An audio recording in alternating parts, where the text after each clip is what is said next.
campaign. Like, it's fine being bullied by people who are stronger than you, but being bullied by little weaklings who keel over at the first snap of your fingers is just wrong. I mean, that's the issue, though. It's like, yeah, fair enough. It's just like a random bureaucrat. But the thing about killing bureaucrats is that eventually the military will show up. Yeah, except that in the last campaign, we started off by killing the military, and they were also completely useless. To be fair, that was like the weak-ass military. Like the like captain almost nearly killed all of us. Yeah. We just need to befriend the police they send to kill us, and that's it. Yep. Like Balkan style. Give them some rakia, and it's fine. Nah, for the police, give them some pavement, some guys, violence. Listen, you're immigrants. If it's Balkan police, you're fucked. That is true. True enough.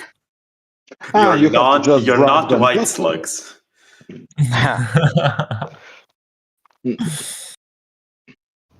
If it's Balkan police, it's going to be bribery involved, and we don't have that much money anymore. Unfortunately, we conducted bribery.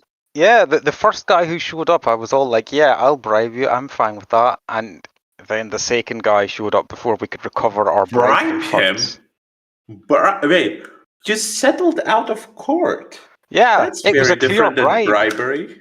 No, it was definitely a bribe. We shouldn't have actually had to pay anything. Like, we were totally innocent. You attacked me. We were trying. I mean, to be fair, like, just assaulting a bunch of people and almost killing them, and then paying somebody money to shut up about it. I mean, you can call that a settlement. I call it a bribe. Yeah. Since you've continued attacking after most of you noticed that they are actors. Excuse me, I didn't attack anyone. I literally never made a single attack roll until after that stupid sheriff showed up. I did not hurt a single goblin. To my defense, I didn't know they were actors. I thought they were wrestlers. And punching wrestlers is completely okay. Okay. I see. Yeah, that makes sense. It's like that one guy who was like really retarded and he didn't know. Well, I guess he knew that wrestling was fake, but for some reason he just like got amped up and he almost killed the guy. So fucking dumb.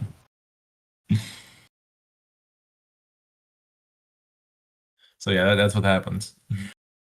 Yeah.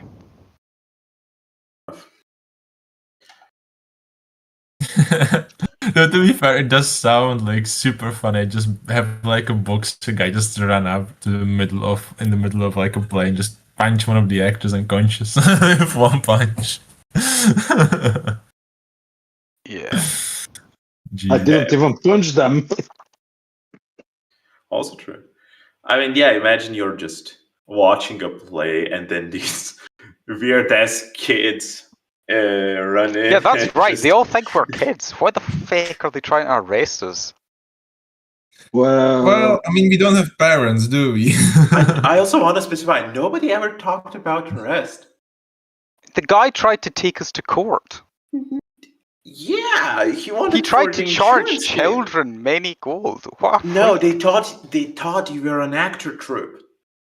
Oh yeah, of course. Then he thought we were an actor troupe. Everyone kept calling us kids for the first half of the session. Well, suddenly, as soon as money's involved, we're an acting troupe.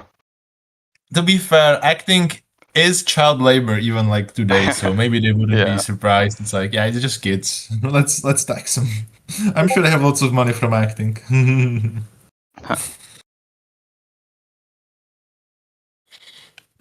Yeah, and when you flustered gold in the guy's eyes, he wasn't gonna ask where the gold came from. He was just like, okay, if you want to settle, then settle. No, he wasn't. I had to barter with him for ages to get him to agree to that. Also, we probably gave him more money than exists on this planet because we didn't add the numbers. We didn't even multiply them. We just like exponentiated. Literally, like if he asks like the way that I explained it last session was basically like Vedant adds numbers by just sticking the two strings of Yeah. numbers together. Right, but So if he was asking for 100 gold plus another 100 gold, I would have given him 100,000 and 100 gold. Yeah, no, I mean you don't know how much yeah. you gave him. The whole idea is that Grunburians pay until the other person is satisfied. Yeah, I know, but we literally gave him more than what he asked for. We gave him, I think, if there's 5 of us and he would ask for like 100 gold, we would have given him, I think, 1 trillion gold, which is more than like exists. Once again, you're thinking of the fact that you understand what you wrote down, but you right. No, but the whole thing like, plays off that Grunburians always give exactly the amount the person requests. Okay. They just don't understand that. That's fine. That's definitely not how you explained it before, but that's fine. If that's how it works, that's fine. I always said however, that when you're giving the points, you're watching the facial expression for when the person is satisfied. Okay. So. But in that case, there was no reason for him to be such a bitch about the whole, I need many gold from you and many gold from him and many gold from him and many gold from him. That was it's the protocol. What do you want from the guy? How is that the protocol? He said he thought we were an acting troupe. In what world do you find a troupe of people and then get all of them to individually pay you? That's not how that works. That's the settlement out of court part. Okay. You wanted to go through insurance, which would cover for all of you, but since you didn't, each one of you individually has to settle out of court because all of you participated. Well, the funny thing is, right, first of all, he's like, this is how it works here, you each have to settle. And then 5 minutes later, sheriff shows up and says, actually, settling out of court is illegal. Yeah. No wonder I killed him. It was a perfectly reasonable thing to do. I think your anger was misplaced from the first guy to the second. Maybe, but if I had killed the first guy in front of him... from the DM to the sheriff. If the sheriff had shown up and I was like, just a second, turn away, point at the other guy, dust him. At that point, the sheriff would want to arrest me anyway. So because he would be that's also illegal. Yeah, exactly. No matter what I do, it's illegal. This system is just. Well, I mean, no matter what you do. I mean, did you have to dust somebody? Somebody had to die there. It was not my fault. No. But the thing is, like, before I dusted him, he was about to arrest us for the stupid settling out of court. There was no words about arresting. He was just like, that's illegal, and he was definitely dead. Okay, look, Lucas. He was dressed like a cowboy. He's obviously American. He was asking for it. Yeah, he had a gun. There you go. I mean, true. He was carrying, which, you can kill people. Yeah, in his own sheriff's office, he was carrying. I see one person is still missing from the watch together. Oh, yeah, sorry. Yeah, it's not me. I'm the god chosen. Thanks, Vader. Oh my god, I just noticed that the fucking, the thumbnail looks like the guy. He has a very interesting facial expression. And he is very close to the other guy's butthole. The guy? You call John Cena the guy? That is John Cena. I mean, the expression is just so weird. This is John Cena versus Jake Paul. Okay. I was surprised that match occurred. Yeah. It exists? Oh my god. It's horrible. Don't watch it. I mean... Okay. Like, somehow my respect for Jake Paul grew, but respect for John Cena fell. Wait, that actually happened? Really? It's actually Jake Paul? Yeah, it happened live during WWE. I think it was it was supposed to be the last fight for John Cena. Of course, that makes sense. Jake Paul only fights people that are old. Yeah. Don't fight. Yeah. I mean, I don't know. It is kind of funny that Wait, not Jake Paul, the other guy, the other Paul. Oh, the Logan dead people forest guy. Logan. Yeah, because Logan Paul he's an actual wrestler. he was like training under Miz. So he won stuff, right? If anything, Hellspawn should be Oh probably. no! Oh my god, big fan.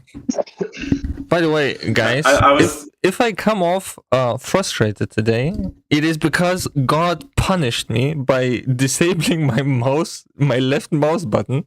So I had to switch the right button for everything, and I feel retarded every time I have to click something. Yeah. You just turn the mouse upside down. Thanks, bro. Then flip your screen upside down, and your monitor, and it should be fine. Weren't you the IT guy? Shut the fuck up. Wait, you? Hey, you look, live at least in he didn't tell Germany. you to try turning it back off and on again. I even Like, you live in Germany. Why don't you fucking order from Amazon? Order from Amazon and it will be here in 30 minutes. Like, Yeah. Well, if I pay extra, it will be here tomorrow. But yeah. But today I have to suffer.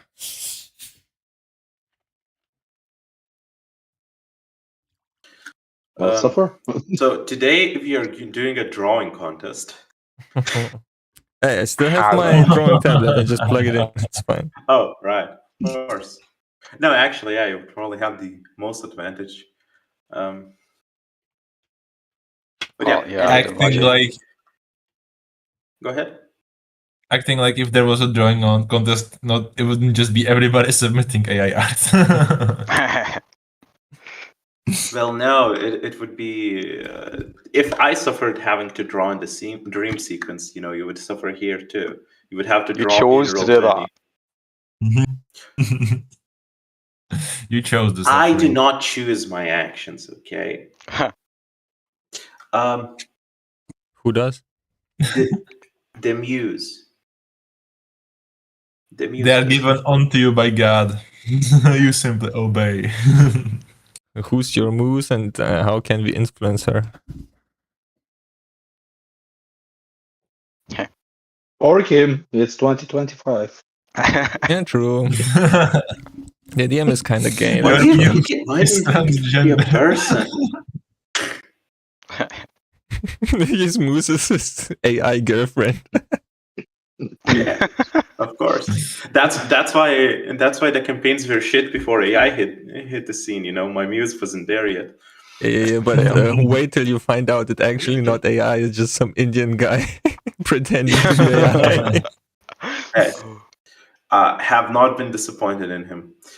I love that it's him. Very inclusive, much progressive. Yeah. Anyway. If everyone's good, we can probably start. In 3, 2, 1. Where are you from? There's nothing about this whole scenario that doesn't make me so disgusted I want to violently vomit out my own internal organs. I despised you both so intensely that I can't tell if my vision is blurry from my near-death experience or from my unforgiving rage. If allowed, once I am back to full health, I will gut you with an honest-to-God smile on my face, and then proceed to paint the home I built with your bodies with your very blood. You hear that, Tupac? You've made a friend.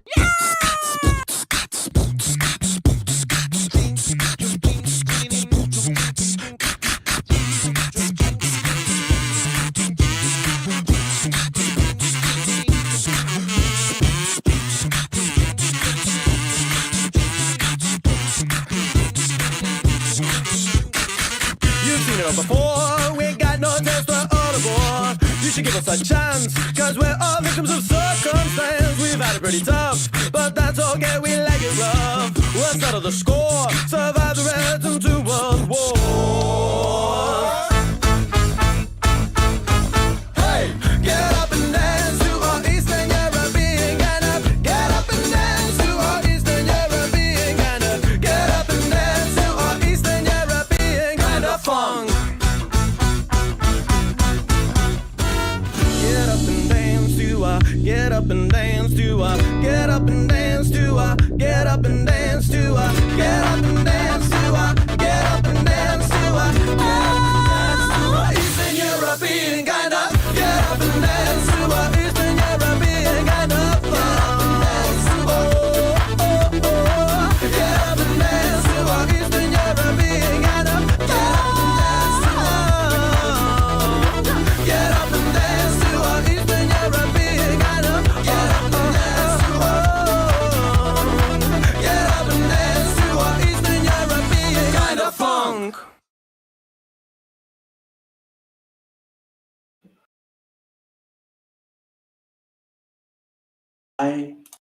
would like everyone except Vedant to roll me an insight.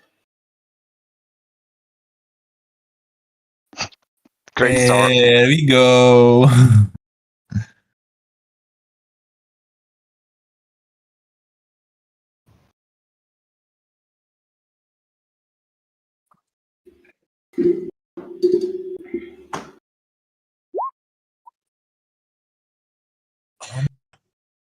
Very well. Both Malik and Hellspawn,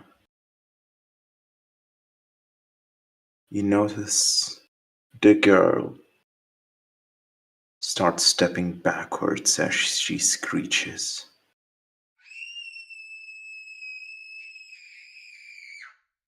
Seeing Sound effects. what Vedant has just done to this man as his final dusty ashes fly across you.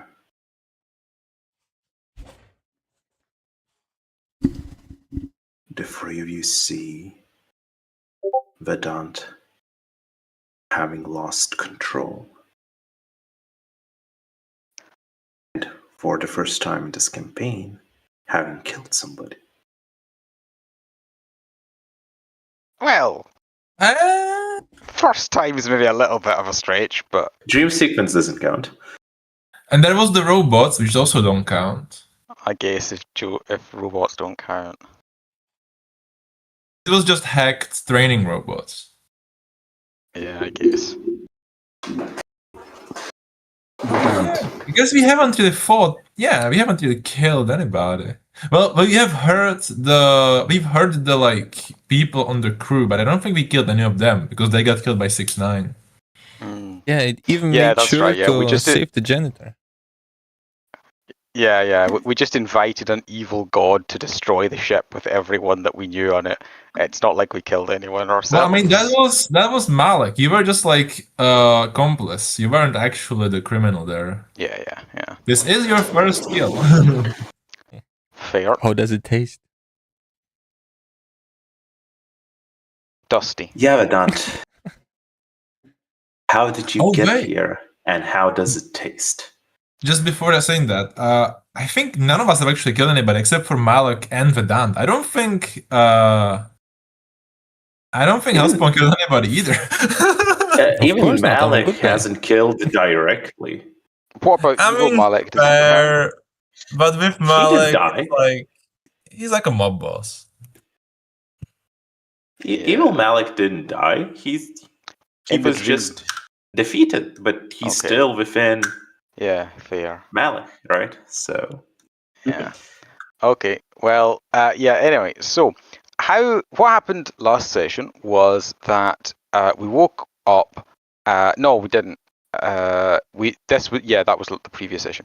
So we had been traveling after having woken up the previous session, and just before we reached the town, Pathos and Hellspawn had been fully rested, and at that point I told everyone that actually I'm able to summon food, and Hellspawn and Arkid were mad at me because I hadn't mentioned that sooner. But we did stop and had some food. But Hellspawn ran away and Maroki chased after him, and then Hellspawn got teleported back and ran straight into the table, and then Arkid dropped a cream pie in his face. And Arkid and Malik also ate some food, but I ate the most. And then after that, there was some screams and crashing noises from town, and Maroki bravely jumped into the river to try and swim across and get to town, but he only has one working arm, so the current swept him away.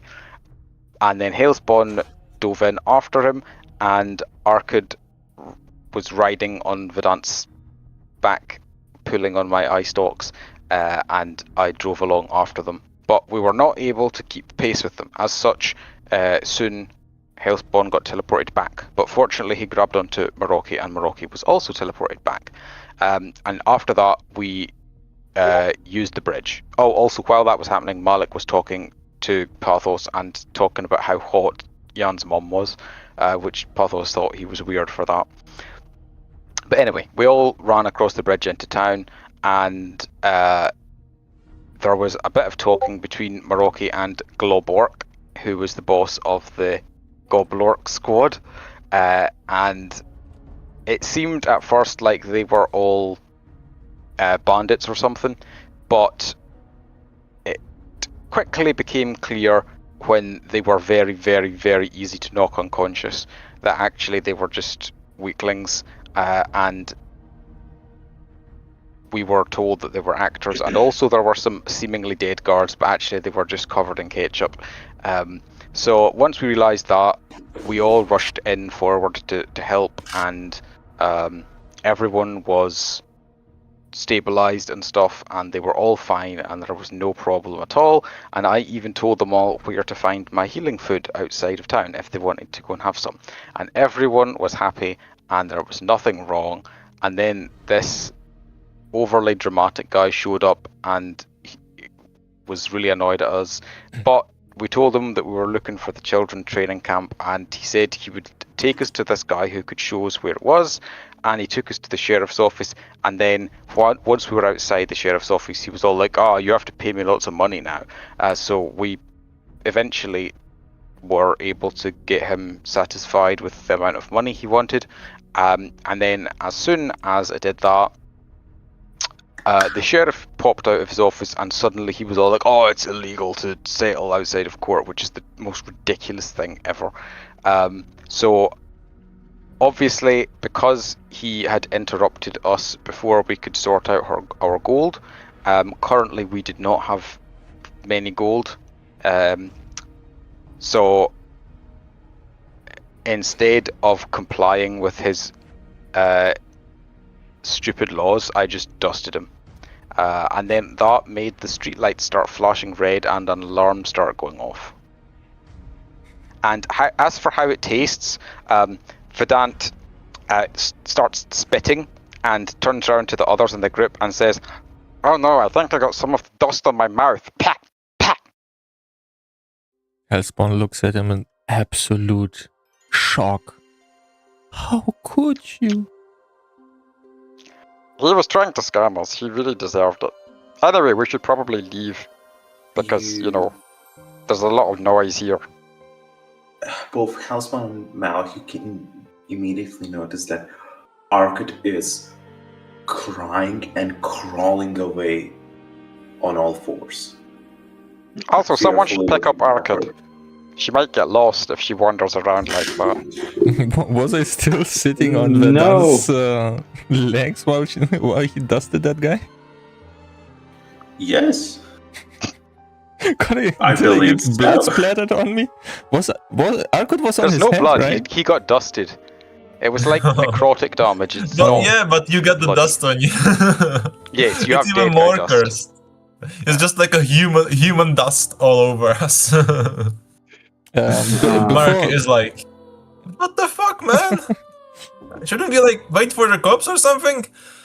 And Hellspawn, since you're the only one who breathes out the Granburians, you can tell that this dust has a smell of a rotten body. Before I jump off his hopefully not erect penis right now after the kill, I whispered towards him, "Come up with an excuse towards Arkad. What happened? He didn't die, right?" And then I jump off and go after Arkad like, dear child, it's fine. It was a magic trick, okay? Ignore the smell. It was a very convincing magic trick.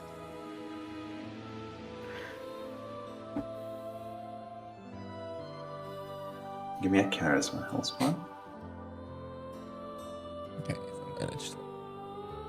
Okay. Shit. As she is sobbing so hard, she's actively pushing away if you try to approach her. And as you talk to her, she seems to believe you, want to believe you, No, it's an 11. That's where we went from.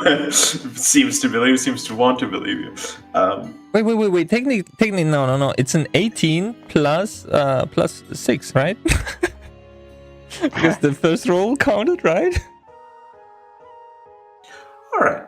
Yeah. Sure. Why not? Fair enough. Come on, she's a child. She's gullible. You see, she chooses to believe you at this moment, but she's still in full emotional shock. Fucking hell, Vedant. If you're gonna be like this to the fucking kid, you should probably just leave you here and like fucking give you over to the police. I don't want fucking blood on my hands. There's no blood. Don't speak nonsense. Don't speak nonsense. We need this. Is there enough of his wallet left, or it's all dead? It's just Vedant. During this commotion, you notice Paphos silently smiling at you. See, Pathos agrees. This was a totally reasonable thing to do. What the fuck are you smiling at, Pathos? That was fucked up. Yeah, Pathos. Apologies, involuntary response to high-stress situations. Involuntary response to murder is to start smiling. Nice one. Like we know Pathos, right? He's our biggest buddy. We know him for a long time. Did we ever see him smile like that? You know him? No. You knew him as the more stoic, not exactly serious, but more on the less jokey side. Like he likes humor, but he doesn't make humor normally. You haven't seen him laugh, you only have heard him say, "That's a good joke," in a sense. He's that type of guy. The best you have gotten out of him is an LOL. But said out loud. So he's like an annoyed teenage girl. Okay. Nice. I whispered to Vedant, always knew he was a schmervert. Anyway, we should probably go. Hellspawn, there's a second where you diverted your attention to Paphos and you get it back to Arkad. You notice her still face full of tears, but in a bit of a shocked and confused expression, staring outward as the city bleeps. It seems like she's staring outward, but it's not the sight that's the sense she's relying on right now. You almost get a feeling that like she's noticed something and is tensed up about what she's experiencing at this moment. Are there Maroki? Yeah, go ahead. Yeah, Maroki is just gonna look at Malek and be like, "Stop fucking robbing the dead," and then he walks towards Arkad and Hellspawn. Maroki, But stop scaring Arkad. He's also, we should leave. Arkad pulls you in, Hellspawn, and into your ear, which is a bit of a weird perspective because your eyes are above your ears as a Gregorian. I guess. don't have ears, do I? Do I have into like where holes? Your ears would be. Yeah, I don't know. Roll for holes. Yeah, I just assumed like I have How many holes like holes a do you raven. Yeah, probably. Wait, what do I roll? Roll a 1d3 for 3 holes? Roll a 1d100. 1d3 That's how many minus 1. orifices you have. Yeah, 1d3 minus 1. Okay. 0. Wait. Yeah, Hey, no ears. Your mouth seals over. You no longer have a mouth. As a Grenvurian, you have to constantly have your mouth open to hear stuff. Oh, that's why we look so stupid. Yeah. People assume they're mouth breathers, but we just listen. Hellspawn actually has more orifices than most Grimburians. Most Grimburians have their nose and their actual mouth stuff and their ears all inside their mouth, but he has a separate nose, so he's slightly better. Wait, no, can I roll for how many holes I have? Absolutely sure. I have many holes. Nice, okay. You have all of the orifices. If anyone ever asks you if you have an orifice, you have an orifice. Yeah, so if someone says, hey, do you have a cloaca? Yes, you've got one of those too. As Arkid suddenly pulls you in, Hellspawn, closer and whispers to your ears as if afraid somebody is going to hear her as she tells, we have to run. We have to run. Now. I wish to rule. And you can sense her shaking. Yeah, and at the same time she's saying this all secret like it's some sort of revelation. I'm just repeatedly saying, yeah, we should probably leave now, like for the third or fourth time. Yeah. Maruki is gonna walk up to Arkid, not knowing anything about this, because he was gonna do it anyway, and just be like, come on, child, we need to go, as he like almost threatens to grab her. Yeah, I would prefer to run away in initiative, to be like efficient. Not just like, we talk, so, now 15 armed guards appear. Yeah. Yeah. Maruki's gonna be like, come on, we need to get the fuck out of here before Vedant dusts anybody else. Fuck's sake. And also, I would look for a way to hide while running. Because, obviously, Vedant is in a wheelchair, so he has to take the fall, you know?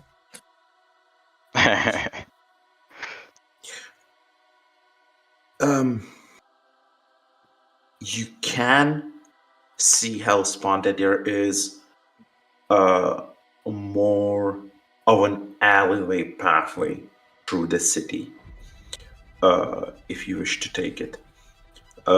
It will be much more uncomfortable for Vedant, but unless you're trying to go through houses, there isn't really like this place is a tiny little village. Yeah, speaking of tiny little village, are there any tiny little villagers Verdant needs to get rid of who are witnesses? Can everyone give me an insight?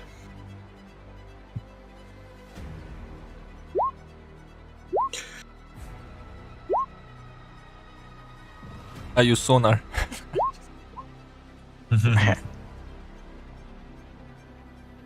Yeah, so giving a quick look around, you remember that when you were watching the town from the outside, most of it was empty. Seemingly, whoever got up early went to watch the theater performance mostly, as there's not really anybody else moving around. Nobody at least came back yet, and with the alarm going off, you're unsure what the exact reactions will be of the people, but it doesn't seem like there's an immediate panic around.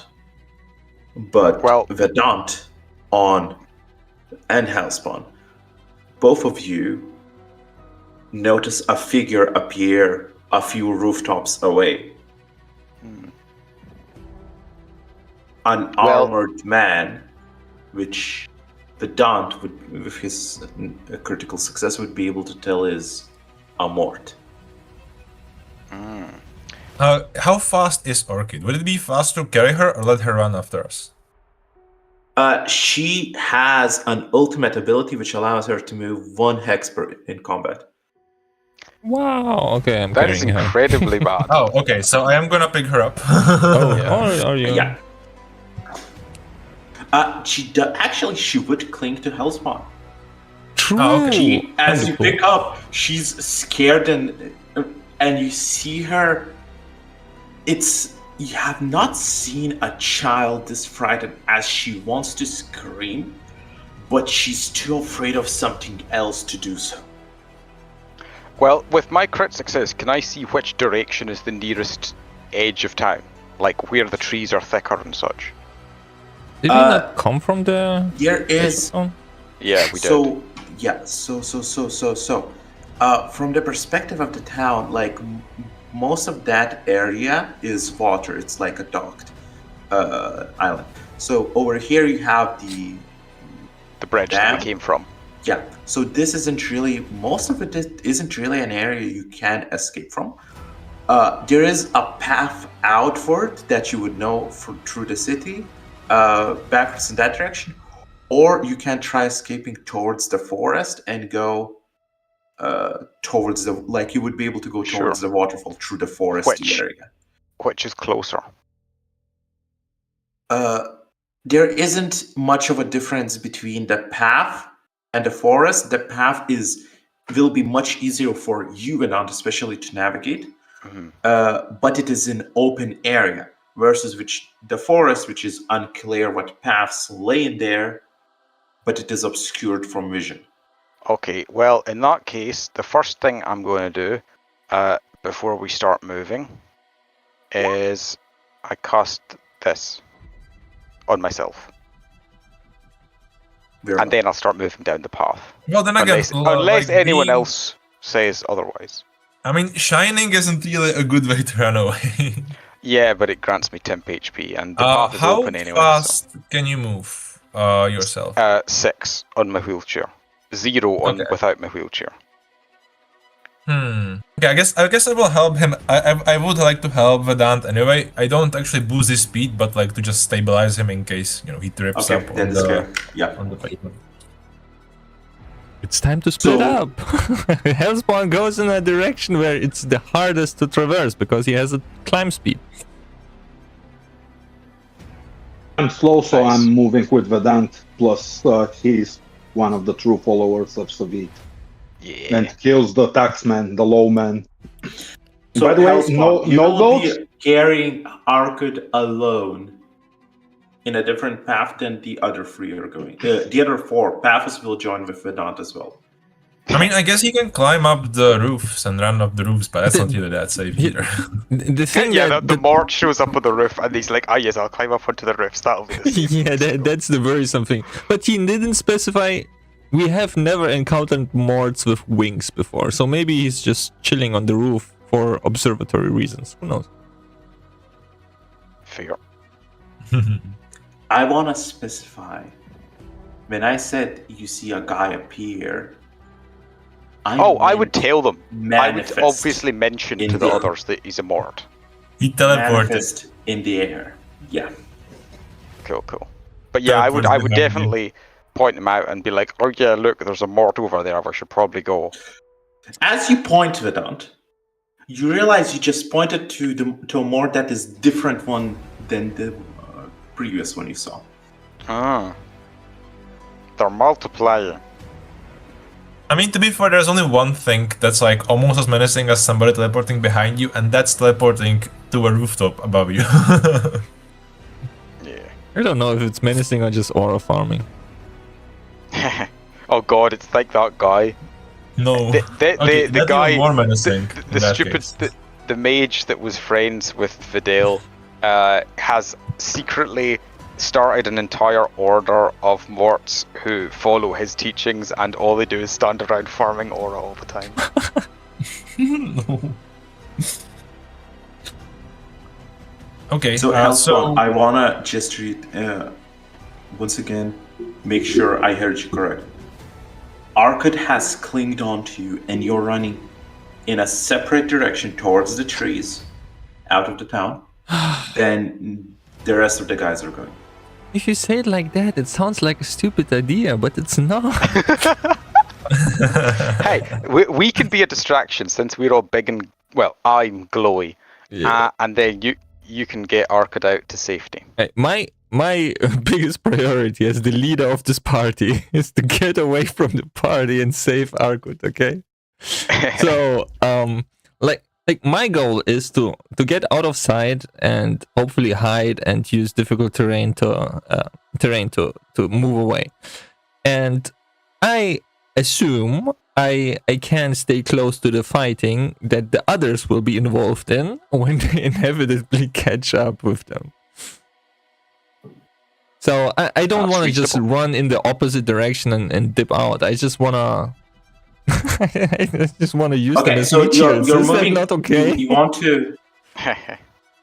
Basically, your plan is once they reach the path to run parallel to them within the trees. Yeah. I don't want to completely lose knowledge of where they are. I kind of assume that I would be able to locate them. But my safety and Arcot safety at this point are prior. Could I actually technically use my background of like running away from street gangs to like try to see if there's not like some good way of specific better way of running away? I'll allow it with a knowledge roll. This isn't the exact architecture you would be used to, but you might notice similar patterns. Could I use my random trivia in combination with that? Where is it? I'll allow it. Okay, so, this is very... I guess this is kind of random trivia. Fair enough, yeah. Okay, alright, so... meanwhile, Hellspawn, you can give me a stealth check. Yeah, it's above 15, right. So, knowledge. I use my advantage for the session actually here. And I didn't. Oh, okay. If you wish so. Oh, nice. I keep the 2 charges. I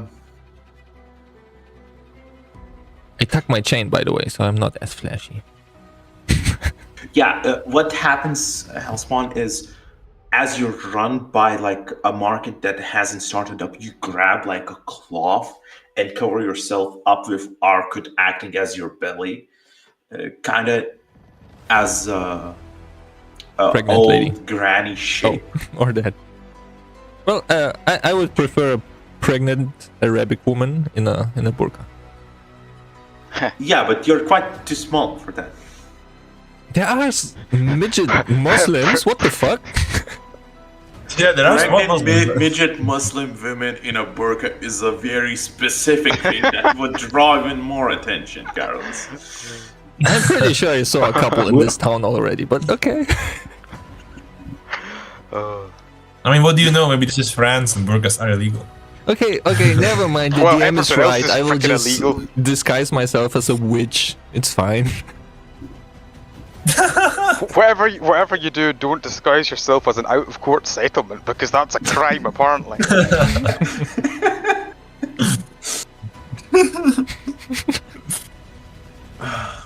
As long as my blue skin is hidden, it's fine. So yeah, whatever. Yeah. Meanwhile, on the other side, these patterns, you think you choose quite an alleyway that you would think would lead into a branch off of darker places behind houses, which like more leaner paths, harder to navigate, but also harder to see. However, it completely throws you off. And I will ask for the other three. Vedant, if you wish, you can roll a 1d20 plus what would be 8? No, plus 10 for the... No. What I'm saying, plus 2 for the chair. Assistance. Basically using the using the chair's speed stat.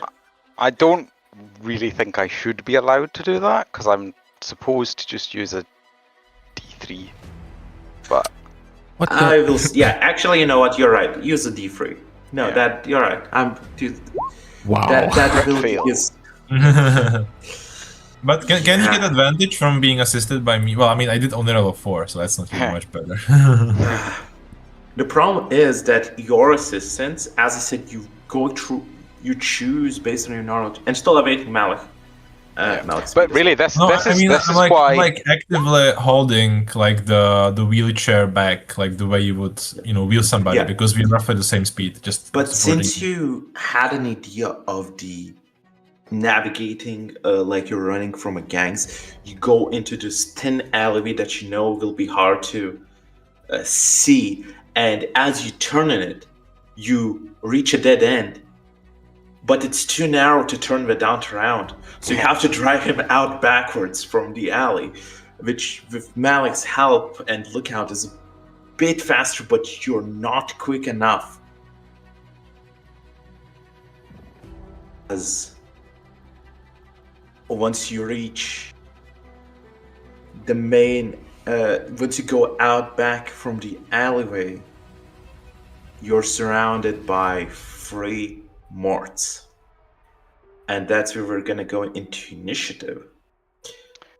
Hellspawn, you are able to roll initiative, and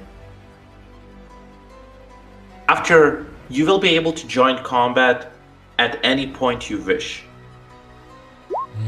as you are not actively participating within it.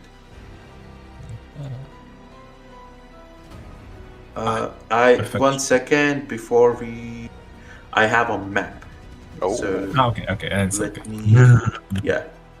Will it be a real map or a diddle map? Let's find out. Amazing. I'm honored, Lucas. We have an actual map. A beautiful Patreon map made by the user called Sheriffs. Do I take the 10 or do I take the 19? You can take the first roll you had, but York will be coming out of the alleyway on the right. Okay. With the morts, 1 second. Oh, so do we just use the speed roll from earlier, or do we roll? It's new initiative because that speed was for actual Running movement. Away. Right. Okay. While this is initiative. Yeah. As there are 3 morts. Who is missing? Paphos and Hellspawn. Yeah, I'm there. I'm free. Sorry, not Hellspawn, Malik. From the initiative. In the initiative.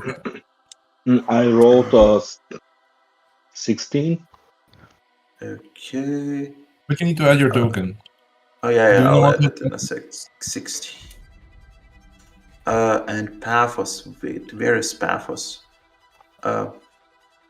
Sorry, not used to it.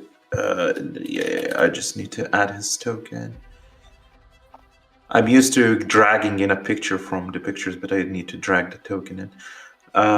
Right, Paphos roll, Paphos speed. I do feel very smart for having every speed row just be with the initiative.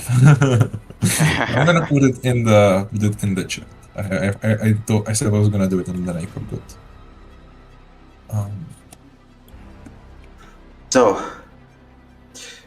Malik, as you were the one on the lookout. Oh, that's cool. At enter. Yeah, I'll keep that. So, Malik, as you were the one on the lookout, you're the first to react to being surrounded by morts. Guys, this is all a big misunderstanding. We should remain calm and do not engage in any physical activities. We don't want body fluids flying, and which is the most evil-looking mort I see. They look practically identical to you. However, as you engage in conversation, the closest one, standing on the side of the rooftop, will point towards Vedant with his sword and say, "Target is acquired. Remove yourselves from the target and your lives will be spared." I don't think you understand the gravity of the situation. I'm still in my angelic... 9.81 meters per second squared. Yeah, let's see we just hear us. What? point many meters. Many meters per second. Many meters per second. Many. Yeah. Okay, I'm targeting him with my ability using my advantage from coming early. Okay, 12. Does it hit? Let's see. It doesn't. Oh, I'm rolling to GM. He rolled a 16. Let me just update the token real quick. Let's see. 6. What was... God fucking damn it. The funny thing is, I have it as a macro, and I don't know which character sheet has it. Fuck, wait. Sorry. Can you, real quick, I'm searching to disable GM rolling. Can you read the description of the ability?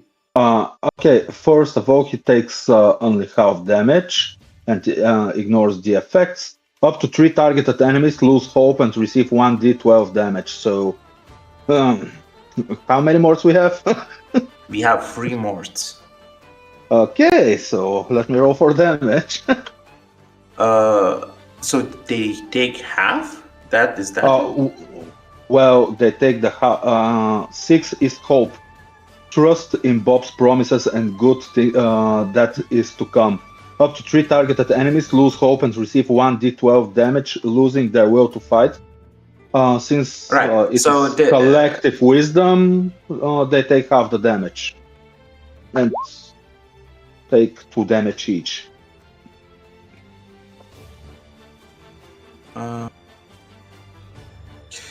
Yeah, so the other 2 morts will also roll against your wisdom.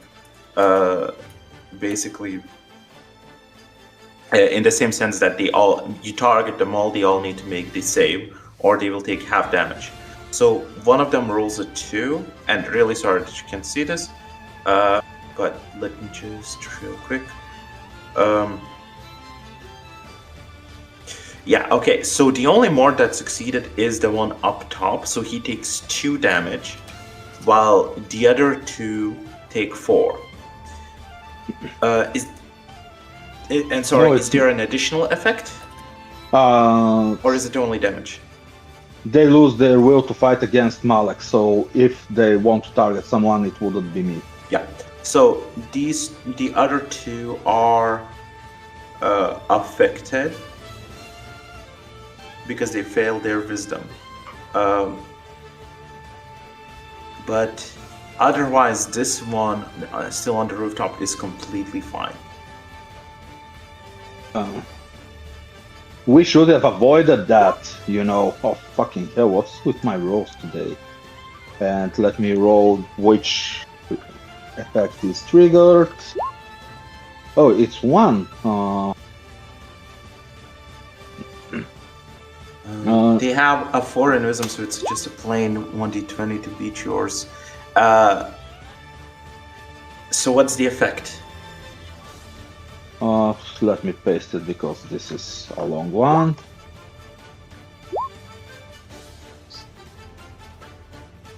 I'm just checking if it works. Yeah, all good. Forces him into contemplation of his way, losing 2 actions. Oh, nice. And then, which mort are you targeting? It's the one on the roof, the closest one. So he fails his check.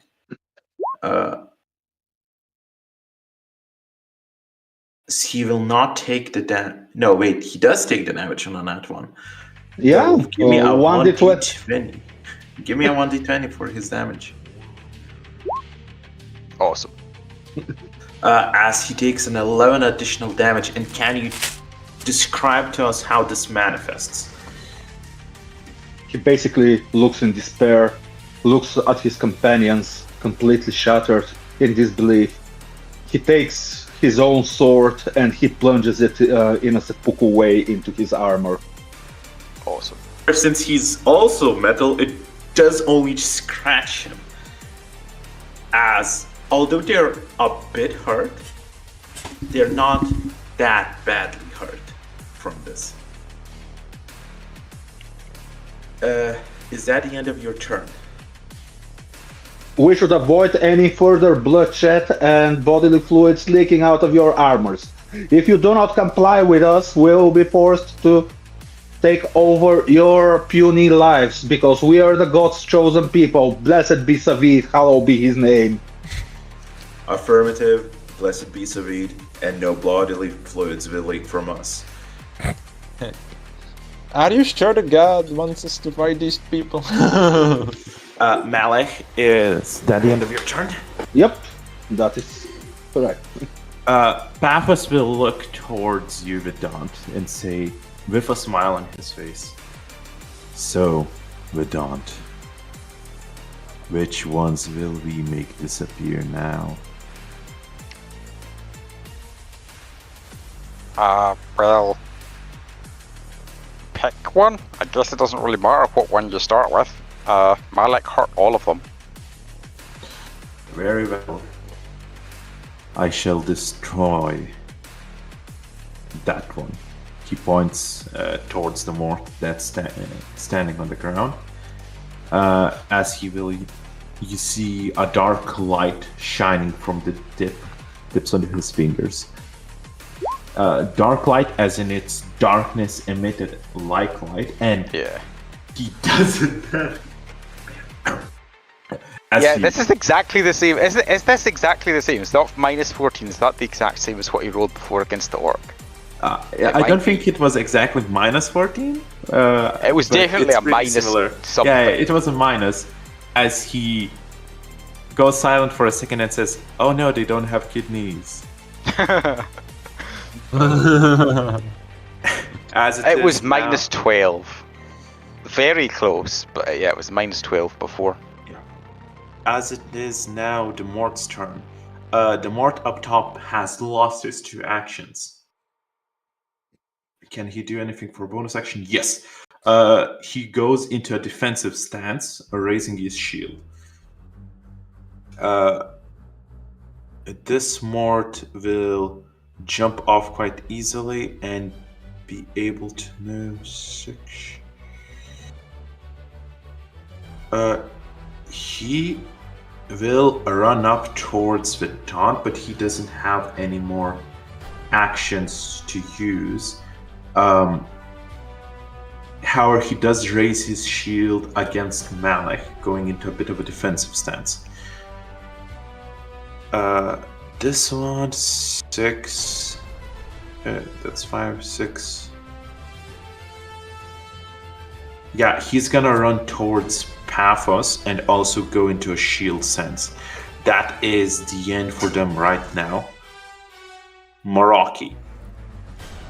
What did this guy do? Just He was unable to move due to Malek's ability, and he went into a defensive stance with his shield, symbolized by the. They're all defensive, blue. yeah. Yeah. Okay, I'm gonna try to. Where's Hellspawn? There's where Hellspawn is. Yeah, I'm just gonna try to explain to them that we are trying to escort Savid's granddaughter somewhere, and if they are Savid's warriors, then there is no reason to fight us. And then I would like to delay my turn if possible. Sorry, which one will you be saying that to? Maybe the one who's like away, because he's not like, you know, in a fight. Can you give me a free charisma check, just as you say that? Yeah. Oh my god! Nice.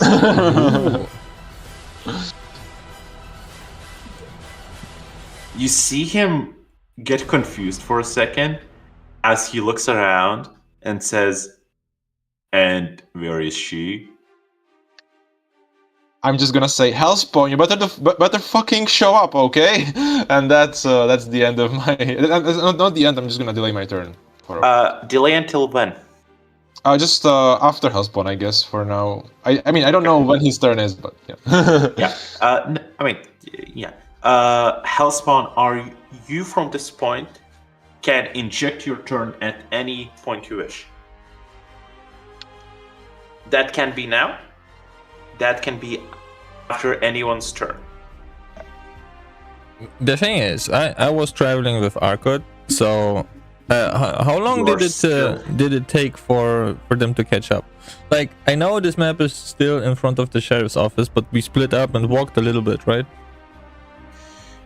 Yes, but since you said you were always keeping them within your eyesight, I'm allowing you to just enter the map at any point you wish. Yeah. But my question is, like, how long did I have to converse with Arkut and calm her down and stuff? Not too long. The other guys literally went the wrong way into a dead end and had to backtrack. So it's like a minute at most. Without their leader, they're useless.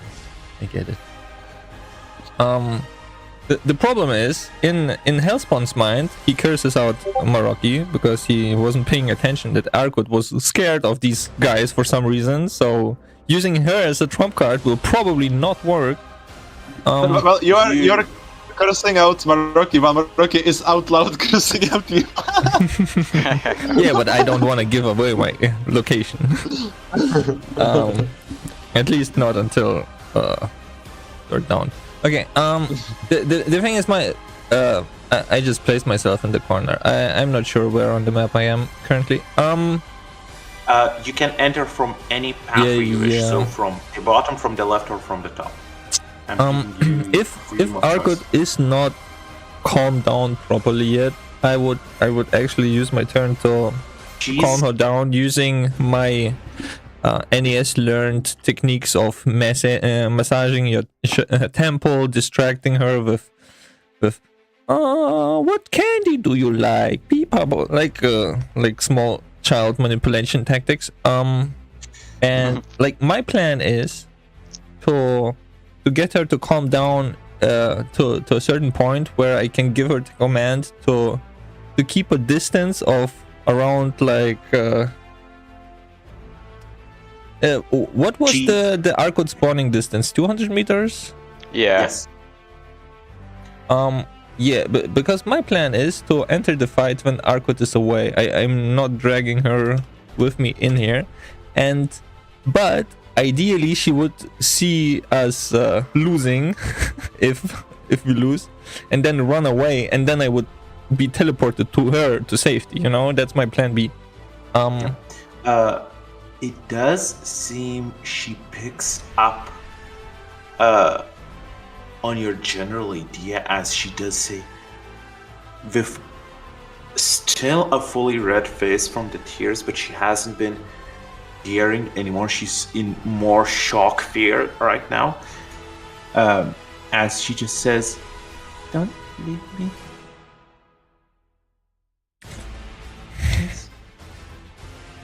He's here. He's here? Ooh. Ugly uncle." The brother of your mom is ugly?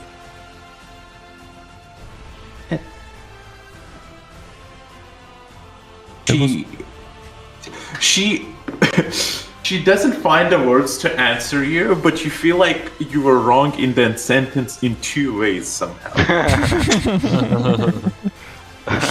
Yes, I heard angry. Was it angry or was it ugly? It was angry. Okay, that doesn't help. Hey, but well, yeah, that's what she sounds like. I'm sorry. Even the uncle part was wrong. Does she know? Doesn't she not know what words mean? Uncle is the brother of a mom. Well, no, it could be. It doesn't need to be her mom. Could be she just called somebody side. an unk. Okay. No, but I mean, it could be her uncle on the other side of the family, as in her dad's brother rather than her mum's. They're both uncle. Oh yeah, true. Well, the cousin side is also called uncle, right? Also, like if you have like uncles from like distant uncles, that's still technically an uncle. I guess, yeah. But who would be? I mean, it does make more sense for it to be an uncle on her mum's side, because an uncle on her dad's side would be. Oh no, wait, no, she's the granddaughter. She's not the daughter of Savid, so that doesn't matter. So her mum was Brawler. We don't know who her dad is, do we? Yeah, I mean, it's probably literally any possible child of Savid. And no, Brawler was a child of Savid, so her dad would not be a child of Savid as well, presumably. Well, why not? Well, no, I know, but just by saying uncle from the female side, that already is all of Savid's children.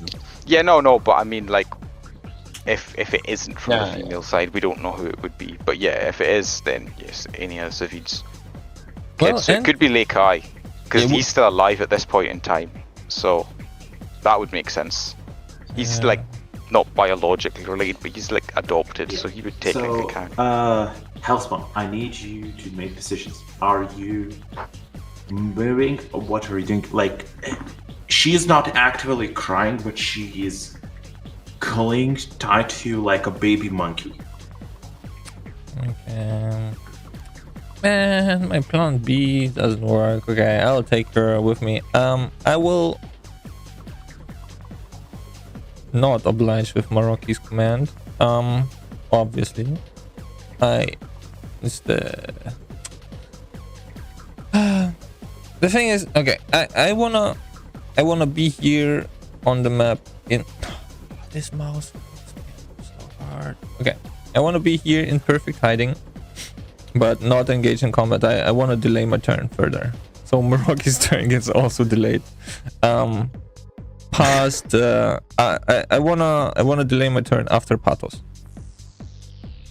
Very well. I mean, Maroki, just because you delay, Maroki still can't go if he wishes, or he can delay further. Alright, fuck it. I don't wanna be the one who does the first blow. I'm gonna delay. I'm gonna blame for that. That's the Gregorian style of fighting. Vedant, what are you doing? Well, for the Malik has already attacked them, so it's not like this is the first blow anyway. Malik read some scriptures to them. Yeah, scriptures which distorted their mind so much that one of them stabbed himself in the gut. Yeah. I think we can say that qualifies it's as still an freedom attack. of speech. It's still freedom of speech, okay? But anyway, well, in that case, you shouldn't have a problem with my freedom of speech, which turns people to dust sometimes. But anyway, so yeah, I would like to first use my bonus action to do an insight check on the guy standing on the roof to see if, based on what he said, both in response to Malik and in response to Maroki, about regarding Savid and such, does this guy seem like he is a follower of Savid? Oh, give me... Oh, that's your insight. Yep. Also, look at the roll. All three of them were 3s. I mean, we have just had critical successes 3 in a row. Nice. As well. So it's severe. It seems Savid doesn't carry exactly, a critical success. It seems like they treat Savid as somebody higher up in command from them. They don't understand the full context that you have. For them, it's somebody just a higher up. It's like somebody just told you your boss's daughter or granddaughter is with them, right? But it's not, they don't seem to share the exact same context or cultism that Malik, for example, carries. Well, I will, of course, take a moment to mention this to Malik and just say, these guys just seem to think that Savid is like a manager or, I don't know, a sergeant or something, rather than like an actual deity. I think they're probably not very smart. Being smart does not, being stupid does not excuse you from following Savid. Look at us. That's a very good point, actually. Well, silly Mort, even though you are not very smart,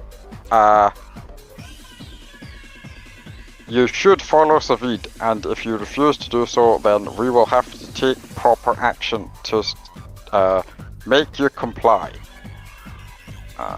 So I will use this, and I'm only choosing to target 3 people, and you can guess which 3 I'm targeting. Yeah. So, can you describe real quick, once again, how does this look? Yeah, so once again, what happens is basically I make a bunch of Naruto hand signs, and then with 3 of my 6 hands, not that Vedant can count, but anyway, with many of my many hands, I snap my fingers. What the camera sees, right? Yeah, what the camera sees is 3 of them. Snapping the fingers, and as that happens, some cracks spread on the armor and it starts to crumble to dust, sort of like rusting really quickly, except I'm assuming not very much if it rusts away with this 14 damage. Yeah, it's rather than being a larger area, it's like spots on their body. It's not a single focused area. Yeah, cool. That would immediately compromise them, but they have been damaged to a certain point. Their armor has been degraded, and visibly they are not happy about that. Nice.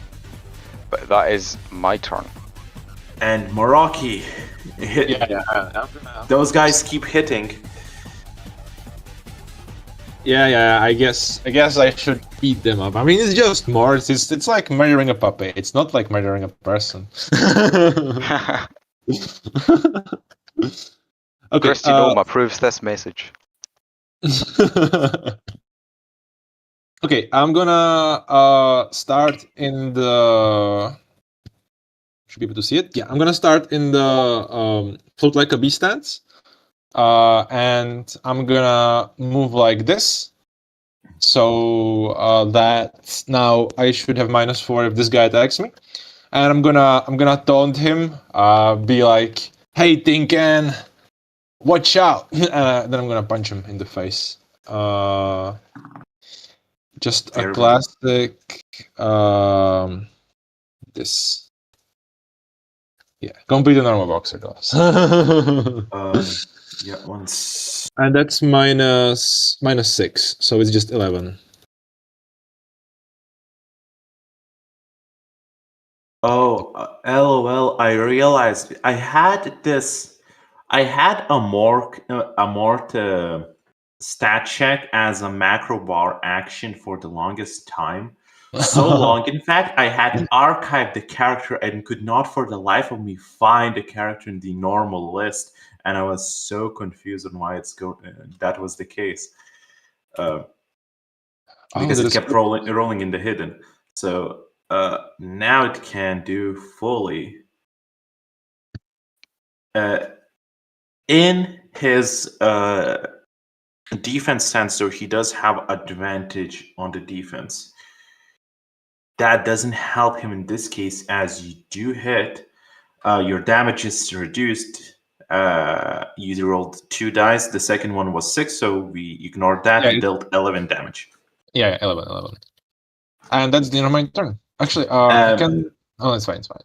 As you punch, your punch, he does protect himself with the shield as it gets absorbed, but you do bend the shield in quite a lot.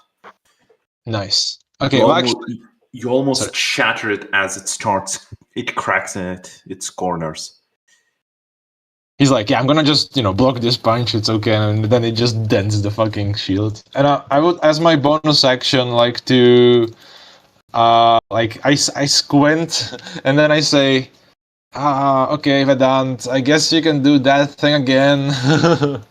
Let's hope they don't die. I will just say before you do that, you would know from having used this repeatedly again on me in the past that I cannot, in fact, do that again because it's an ultimate. Because it's an action. It's not an action. It's an ultimate. All right. In that case, I'm gonna do it for Malik. What's his name? Malik. Yeah. What do you want Malik to do? Because I believe you command him to do something, right? Yeah. I'm gonna tell him to do whatever, like the book reading he always does, because I don't even know if he can do anything else. He has a cool dagger that shoots lightning at people, but he never uses it. Oh yeah, because it's not that interesting. I think it's way better to open the book of tax evasion, look at the most hurt mort I see, and say. Yeah. By the power of our Lord Savit, the god of tax evasion, and the best cool-looking dude in the whole fucking universe, I command you to. Let's see. This is Justice, enemy takes 2d10 pure damage. Yeah, so the most hurt Mort is the one up top. And he rolled a 12, so you do hit as you read the scripture and someone not lightning but holy light, I guess from your hand, right? Something like that. Hitting them with justice for 13 damage.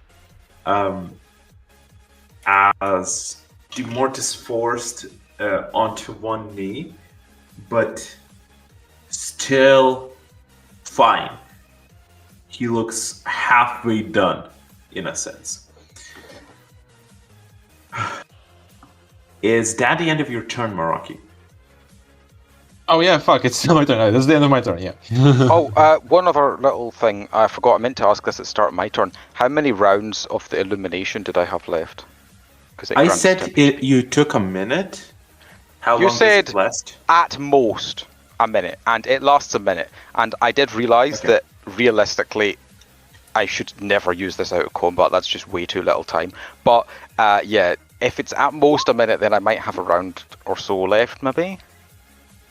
You have a round left. Exactly. Cool. Thanks.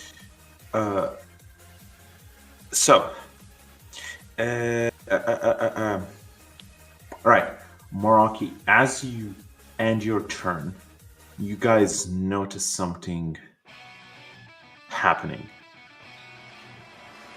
There's a strange movement of wind that begins turning around the area. It's not large yet, but it's weirdly going in circles. As well as it's Malik's turn. So, Malik, what do you want to do?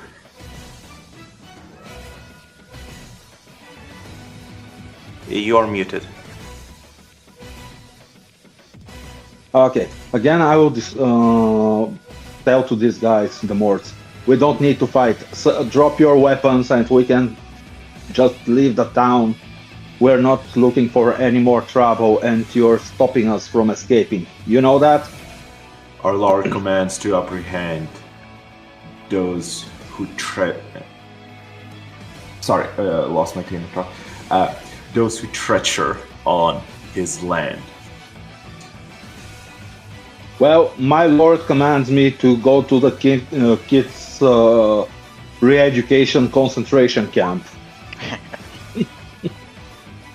And let me roll for the ability, because to see... Oh, again, it's multi-hits. Cool. Okay, so how many targets? Up to 3 targets, and we... Okay. So have 3. all of them will roll. So only one of them, the one next to the Daunt, would be hit with this. For full damage, at least. So, describe please what happens. I trust in... Remember, only you and I have the sheet, so you do need to describe for everyone else what is going on. A shining light flashes on Malek as he reads the scripture of tax evasion. All enemies seems to lose hope and losing their will to fight against Malek. All affected enemies. The other just suffer minor damage. Yeah. So this one took the full damage, and he had already lost his will to fight Malek, so nothing changes for him. Well, it resets, I guess. So it doesn't say for how long, so probably they don't want to fight me at all. No, it would be for 1 round. Would it? That seems like very little. Yeah, like they should become pacifists. Targets. It's 3 targets, and it's not an ultimate. But only because he rolled well. He rolled the 1d7 for that, didn't he? And that's what. Yeah, but it's not. It's each ability has good effects. It's not like he has shitty stuff.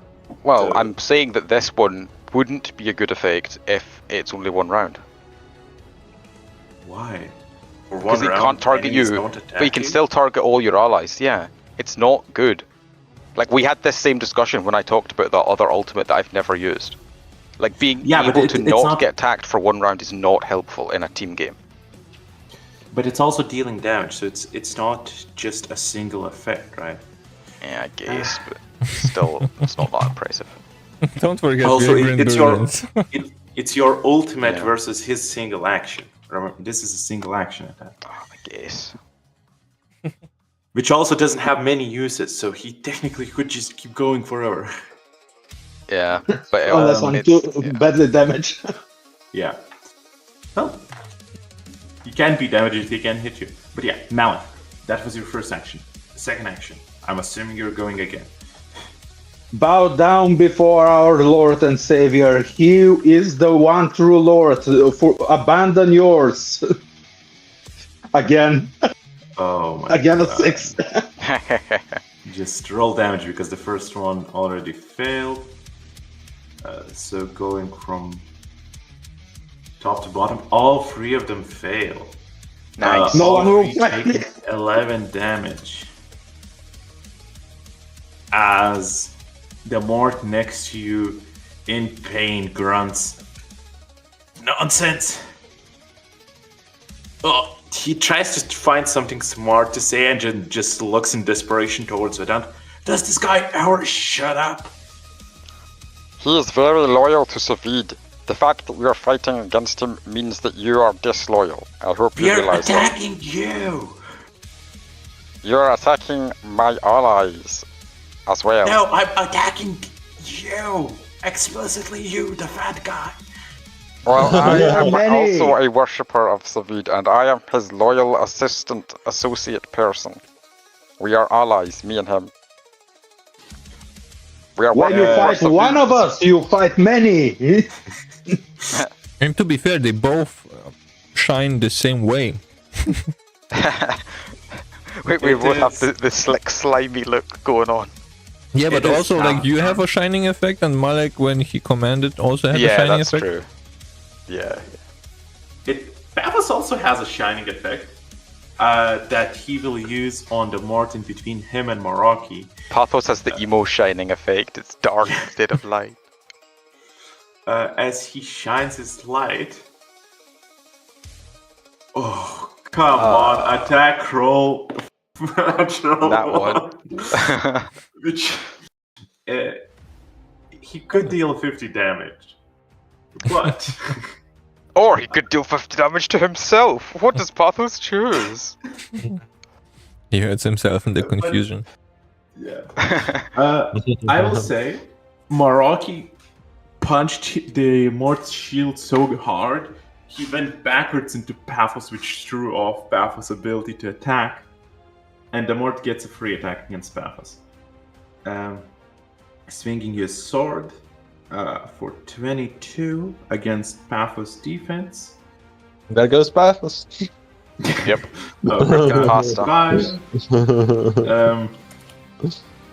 As the Mort will deal. Wait, what are his stats? God damn it. His stats are 0 and everything. Oh no, he put all of it into rerolls, but he did not do any special stuff. No, he put all of it into being a secret spy and evil. As Pathos is dealt 15 damage. Pathos is left at, Oh yeah, still many. Pathos is still at many. So he's still chugging along. Good. He gets slashed, but like the slash just reabsorbs itself like a Boo from Dragon Ball, you know? Just seals itself off as he looks confused at Vedant. Is it possible to give them kidneys? So I can have something explode. They don't have... They're morts, Pathos. They don't have kidneys. They don't have any internal organs. Wait, what did you just say? Can I just do an insight check for free on Pathos asking for our morts? You can. Can I also? Yes, free. Because my It's gonna be fun. Yeah, both of you are a bit confused on how sheltered this Granborian was to never meet a Mort. It's possible, but like it's a bit weird. It's not even that he hasn't met one.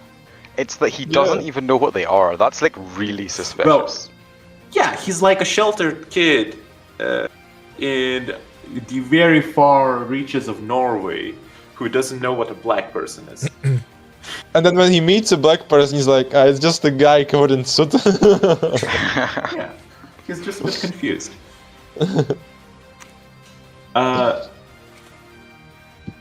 You know that many years ago, I guess, yeah, he is many years old. You know he should know by now. That's definitely there.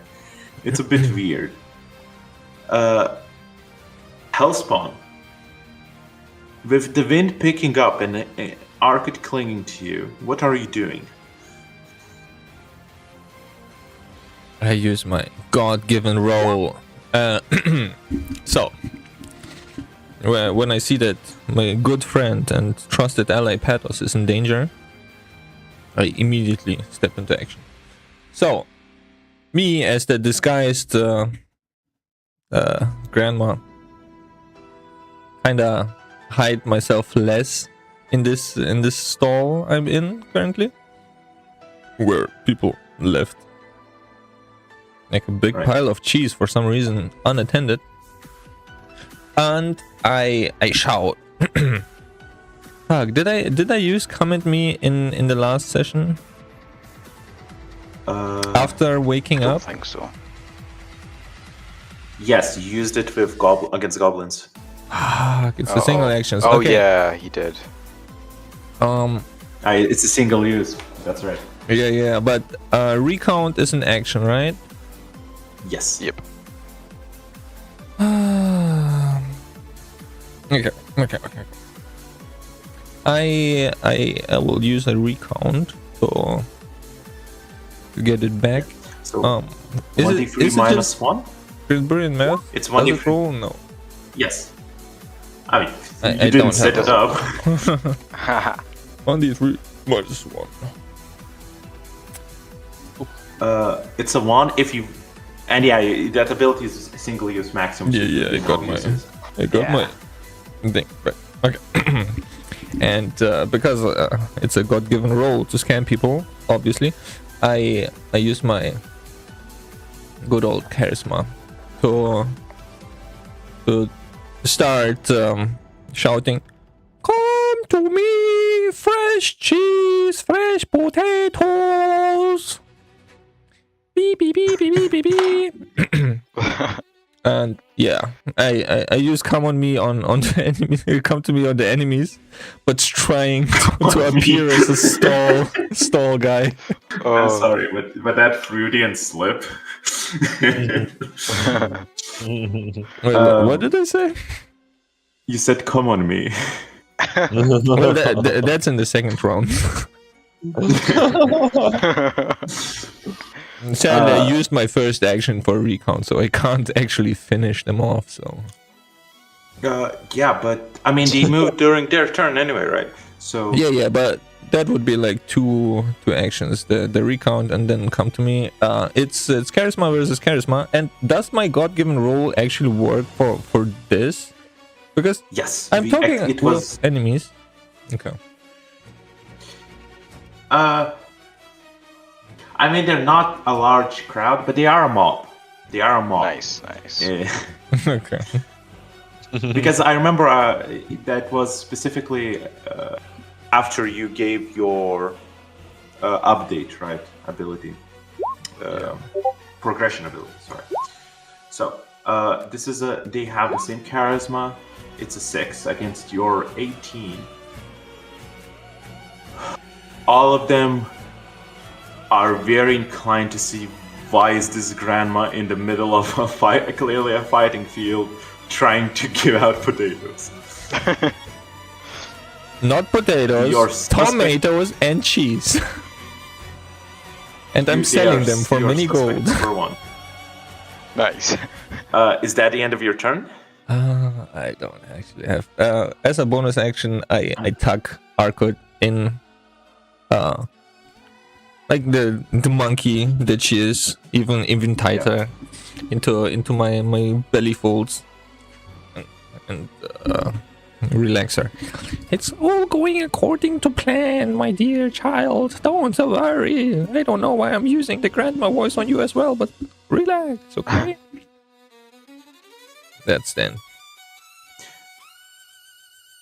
Hellspawn, as you end your turn, you hear Arkut say, "Look up." As it is now the Mort's turn,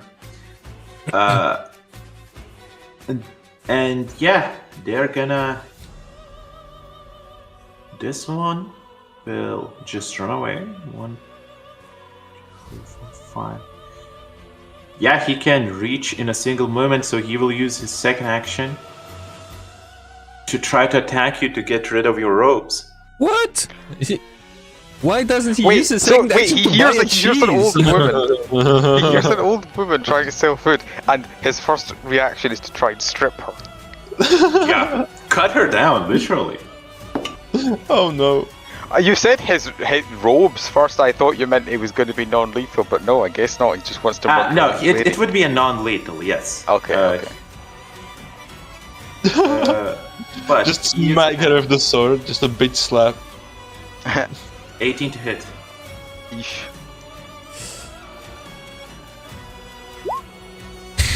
Ooh. Yeah.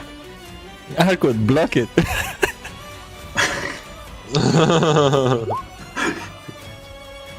And that's then 10 damage, which would be many. What so do you mean? Yeah, many. Okay. It is above your recon's ability. It is. The other Mort will manage to reach you, but unable to do anything. Well, this one will jump down. Wait, did they use the whole turn or only one half? They use as many actions it needs, I think, to get to him. Oh. I could be wrong though. It's no, it is on one action. Oh, okay. Try to get close at the start of the turn. Yeah, so they have their first action has to be to try to get to them, but at that point they're just continuing to see like what the fuck, because they know that you can't escape through an alleyway. Meanwhile, this random grandma that appeared in their vision is a bit suspicious. And Hellspawn, roll your HP. You got hit for 10. So 1d2 as we go into 1d. Yeah, 1d2. Yeah. Nice. As Matrix dodge, spray the grandma. Yeah, you just use the cheese as a blocker to absorb the hit, acting like very confused. No, actually I get hit, but then afterwards emote Matrix dodge and then pretend it didn't hit.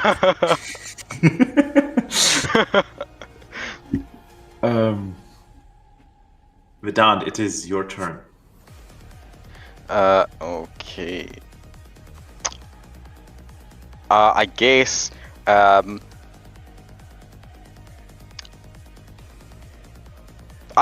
just do the same thing again. I shout over to them, "You are disgusting, pathetic morts. Imagine running away to beat up an old lady in the middle of a perfectly reasonable fight. What's wrong with you guys? You're such creeps."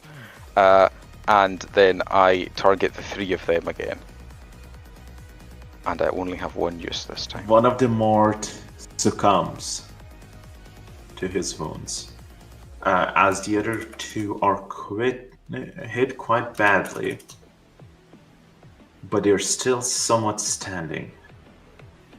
Nice. And I would like to use an insight check as a bonus action. I am looking around for potential reinforcements. I'm not necessarily looking for just morts, because I obviously know that there are humans in this town as well. So I'm just looking around for potential reinforcements for them, and out of character I will say that if there is a person hanging up in the sky above, which Arkut had mentioned to Hellspawn, I might notice that if I roll well. Yeah. So you quickly look around, searching for reinforcements that you don't see, but the wind is picking up. And as you concentrate and try to examine where is the eye of the storm, it seems to focus on the fountain, but there's nothing at the fountain that would indicate it, as the tip of it leads your eyes up. You notice a figure floating in the air. About 50 meters above. Yeah, there. I called it, didn't I? I said earlier it could be Lake Eye. Yep. As the wind spins, you almost feel its effects on everybody within its zone. I need everyone except Meraki and Arkut, since she's in protection of Hellspawn, to give me an athletics save.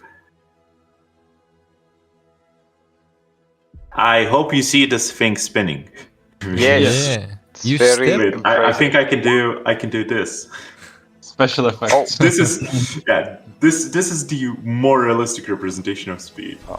By the way, I clicked on the wrong thing for that athletics roll, but their leftmost roll is the first one, is still the 3, so it should have only been 1 die instead of 2, but yeah. I should have advantage on athletics because I'm tucked in between shields, right? Soft cheese and stuff. Away from wind. Yeah, so the cheese is being torn by this wind and blowing into your face. Free nutrition. So it's actually like cutting wind. Yes. Oof. Oh no. For a second it lagged on a 10. It's not high enough to damage you, but it seems if you try to go out, it will damage you even more. Like the further you go from the storm. At this point, tiles from the rooftops are starting to be picked up. Mally, it is your turn.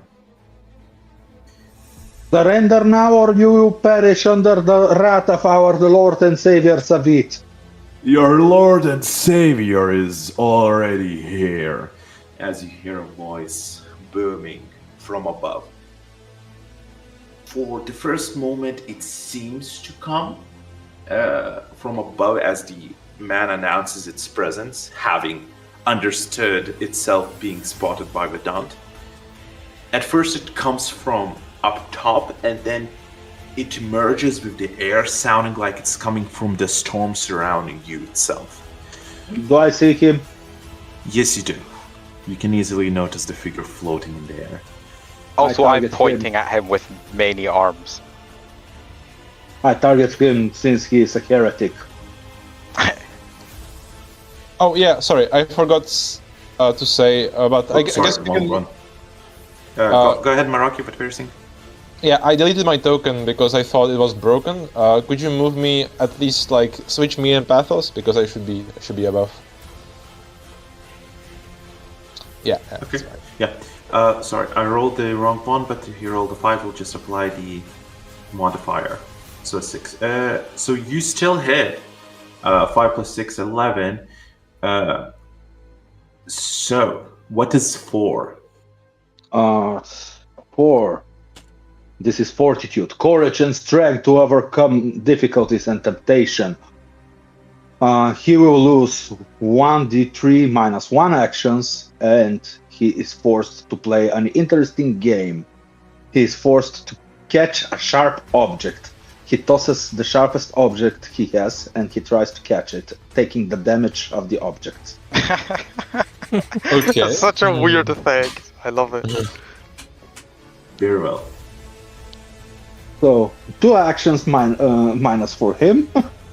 Yeah. Does he have to toss his jawline?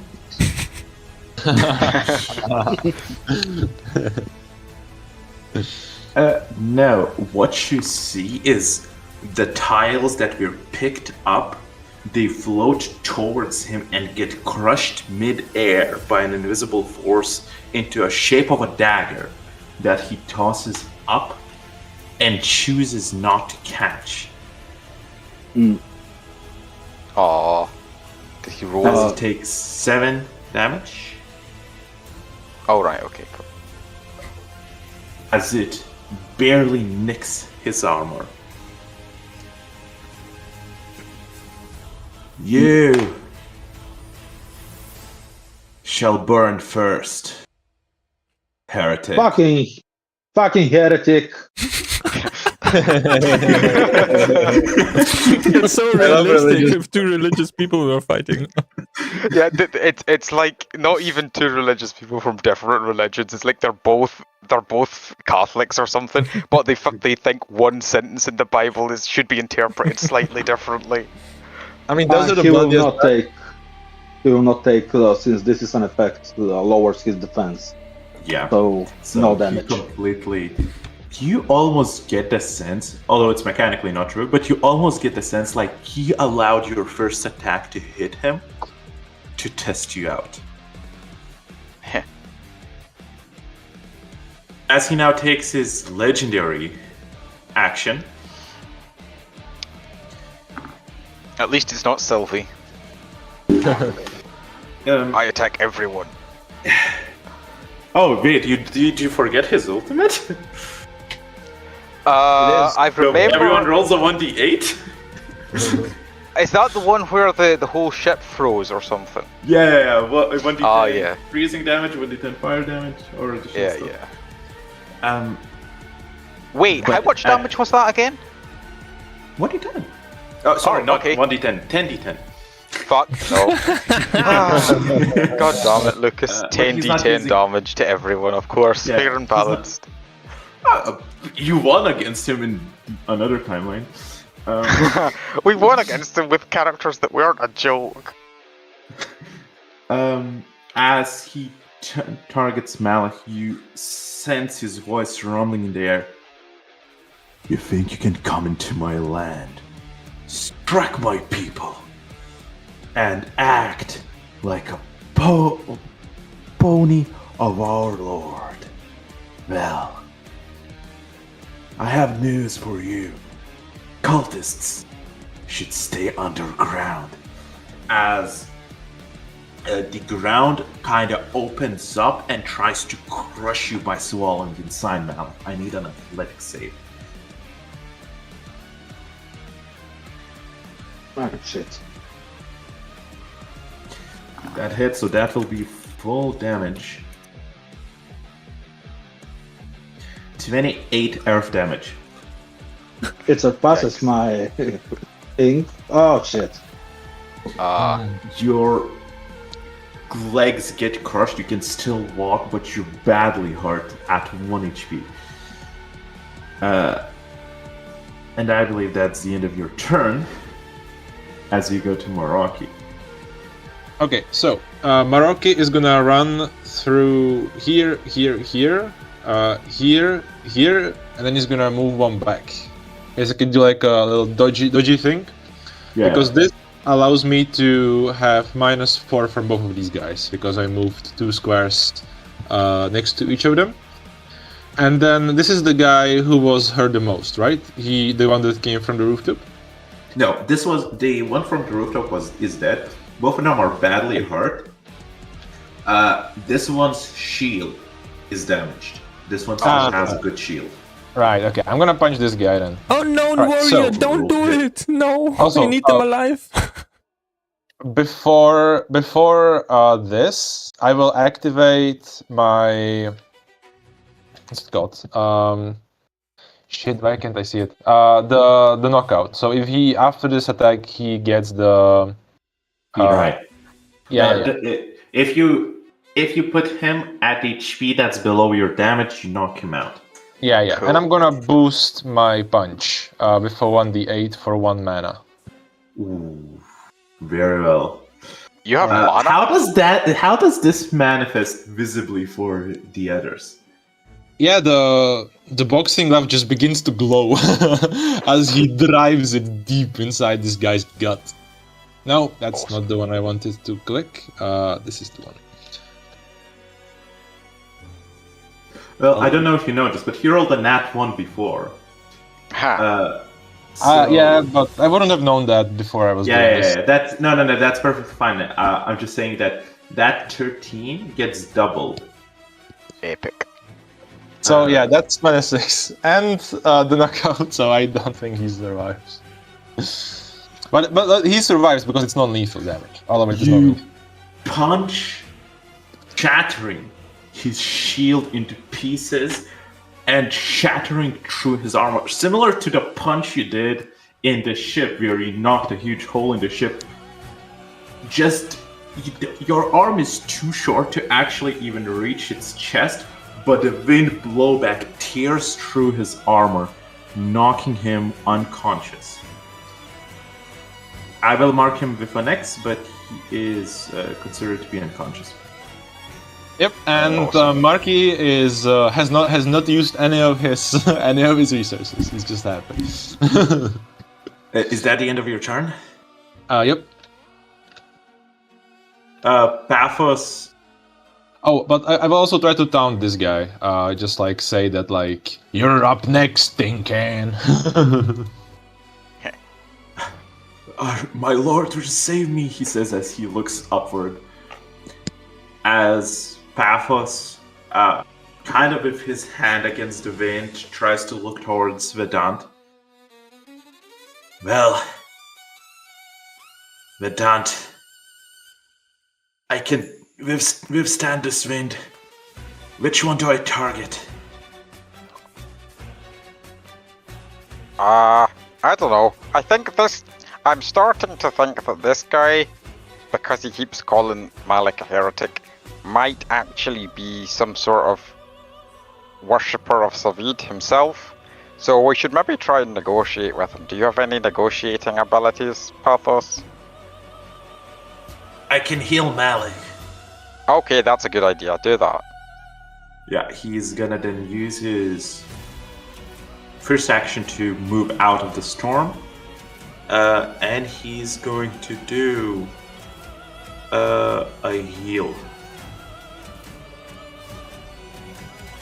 Nice. He only has one use left, but he heals Malik back to full, back to many. And that's the end of his turn. Hellspawn, you're up. Reading. You feel Arkad completely tensed up and like through a small tear in your clothes, she's staring at the figure in the sky. Arkad, don't be afraid. It's just a flying pussy. Pussy? Vagina. You will learn that where we're going. It was band camp, right? Summer camp. Summer camp. the training camp has sex ed lessons in between all the child murder. Carolus, I have to remind you that she's 6 years old. I don't know what summer camps you go to in Germany, but I don't know. Her voice sounds like an adult male, so. I mean, to be fair, it is a child murder camp, so who knows what they're teaching them? I don't know. True. Today, on today's lecture, we have how to murder somebody in their sleep and sex ed. Yes. I mean, to be fair, we did not know whether, like, we heard that many come in, many come out, but we don't know if it's more or less. Yeah. So yes, they're going into camp where they learn about sex ed, and then more kids come out. Oh, no. Okay.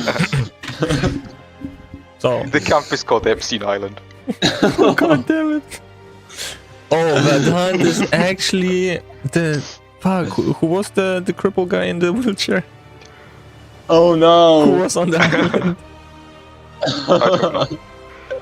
Christopher Walking? What? Oh, That's an actor. Stephen Hawking. Stephen Hawking. Yeah. I mean, but it makes so much sense though, because like his whole thing, Vedant's whole thing is like he's like an influence guy. Oh my god. He definitely went to Epstein Island. And he just learned that he has... Well, we're trying to get there. We're trying to get to the camp. No one's going to show us the way. Vedant goes to the island, he's like, oh, everyone's many years old here. Oh god. In Grunber, many years old is the age of consent. Oh no. That's why the NES bigwigs are so keen to move there. Oh god. Hey, it's just a different culture, okay? You can't judge. So, to prove Arcad that the guy in the sky is just a big pussy, I used up a second recount. Oh. 1d3 minus 1, right? Yeah. Fuck! Okay, I used up 2 recounts. No. 1 second. Part of Granburian math is that you can use an additional recount to increase that by 1. Yeah, that's what I'm saying. I'm using not 1 but 2. Oh, okay. Yeah. So... Yeah. Nice. So I have 2 recounts left, and have my come to me ability again, and order. What was his name again? Leikai? The floaty guy? Is that who you mean? Yeah. Yeah. We don't know his name though. He hasn't introduced himself yet. He has been referenced by as the Lord or as a heretic. Oh, okay. Or as the scary guy by Arcad.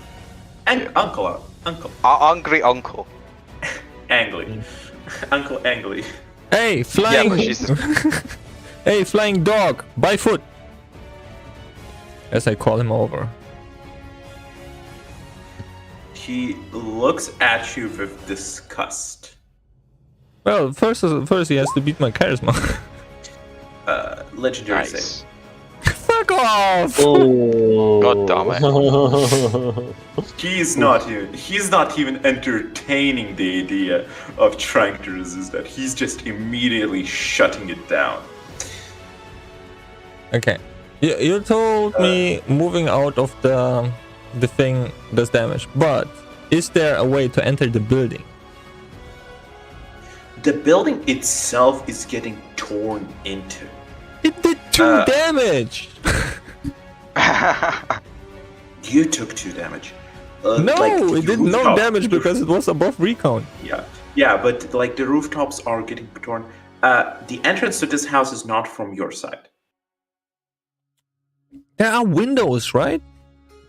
And I don't need an entrance, I can climb.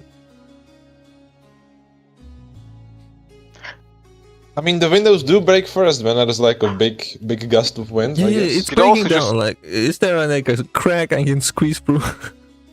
Yes, it is breaking down. Bump your head. If you're just searching for an overhead cover, yes, you can enter basically. Yeah, but you could also just show him Arcad. Why? She doesn't want him. She's a dumb little kid though. He probably just is like a strict uncle or something. Like, we are literally going to get killed by this guy because he doesn't know that we're on Savid's side. I mean, she called him uncle. This must mean that she has seen him at some point. And has survived it, so, but not not all children of... Yeah, on Epstein's Island. No, but not all of Savid's children are like friendly towards each other, right? I guess not.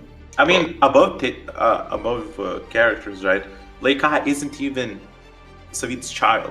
Yeah, but he's adopted by Savid. Not even adopted. He's just his one of his 4 handymen. But he's very loyal, though. He's very loyal. Yeah. He wouldn't kill his master's child. I mean, he might still kill us, but he won't kill the child.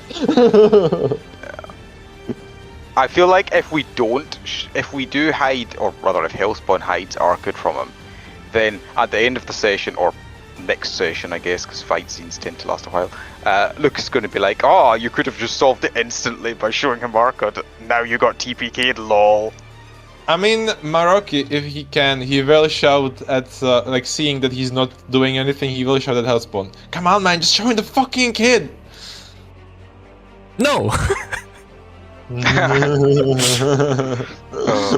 end my turn.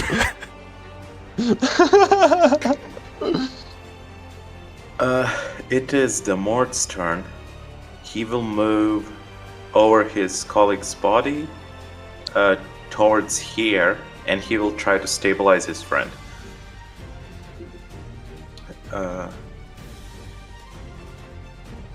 As you did taunt him, Maroki, but he looks at you, successfully stabilizing, and says, I don't need to deal with you. Our Lord is here. You're strong, I will admit, but you're nothing compared to him. We are nothing compared to a god. Maroki just cracks his knuckles and his neck. Yeah, tell that to my fist. He looks up at the guy who's like 50 meters, looks back at you. Can you stretch? I can jump.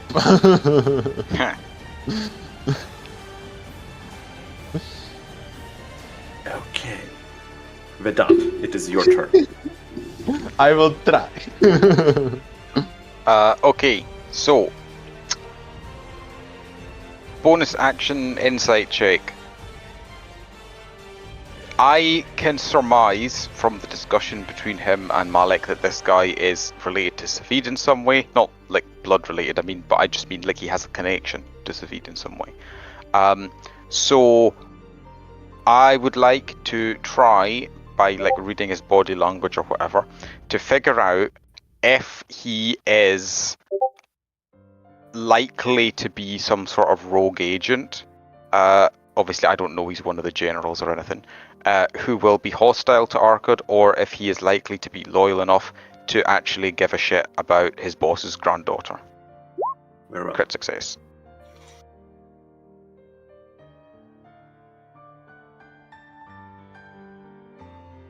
Based on... Now, remember when I said that the Mords don't really have this understanding, full contextual of what Savid is? This guy does seem to have it. And the only type of person you could imagine who would know what Savid is and try to hurt his granddaughter is if they were like really hurt and are ready to die. Basically, they would just hurt Arkad in order to hurt Savid and be ready to face the consequences and die. This guy doesn't seem to have anything like that. He seems to be tensed up mostly by the insults, but not really even taking this too seriously. Okay. In that case, I would shout out to him, listen, whoever you are, I don't know if you've been made aware of this, but recently Savid has decided that his granddaughter, Arkad, who is the daughter of the stupid bird lady, should be sent to the child training camp, and he entrusted us with guiding her there. Unfortunately, we got lost, so we don't know where it is. If you could point us in the right direction, we'd really appreciate it. But also, please stop fighting us. We're doing this for Savid. Oh, right, of course. As if his granddaughter would ever go somewhere without her mom. Where did you put those two? Into your fat stomach? Oh, how do you even get fat? You're a slug. You eat leaves and shit. I am, in fact, able to eat lots of stuff. Yeah, probably like the shit coming out of your ass when you try to bullshit me. Okay, You're not even a slug, you're like a maggot at best. You're not a very nice person. No, I don't need to be.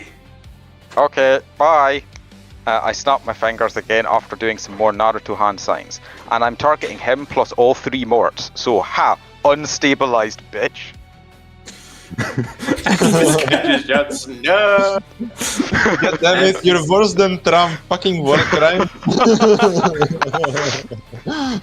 However, you notice a little flake only fly off of Lake High.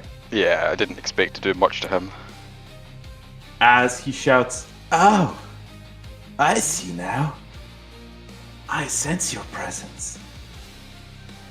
A necrotic soul type, huh?" Wait, is he holy? Because that should have done shitloads of damage to him if he's holy. Okay.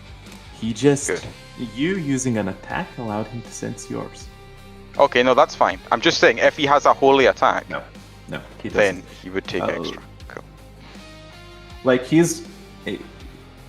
Lake High has supernatural abilities to control all elements, and also has magic to control all elements. Yeah, it doesn't matter what it is. He doesn't even care.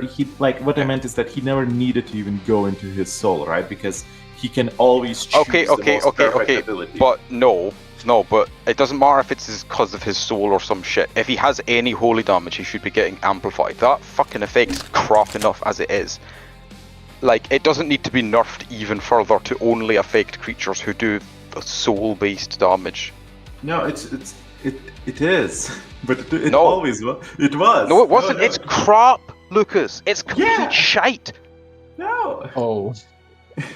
Necrotic damage you deal is doubled versus holy targets, but any holy damage you take is also doubled. They have to count as holy targets if they have any means of dealing holy damage. That's even then, it's still complete crap. But it's unusable otherwise. In your logic, then Malik would be. Yes. No, he's not. No. Yeah, no. Why it's not? Like if he deals holy damage to me, it gets doubled. Why the fuck shouldn't it work in reverse? I mean, it's like with Pokemon. You have a grass Pokemon, but he can have a fire attack. It's like doesn't mean he's a fire Pokemon. No, but we don't have types. There are no types in this game. No, there are like holy vampires and stuff. There are types. Yeah.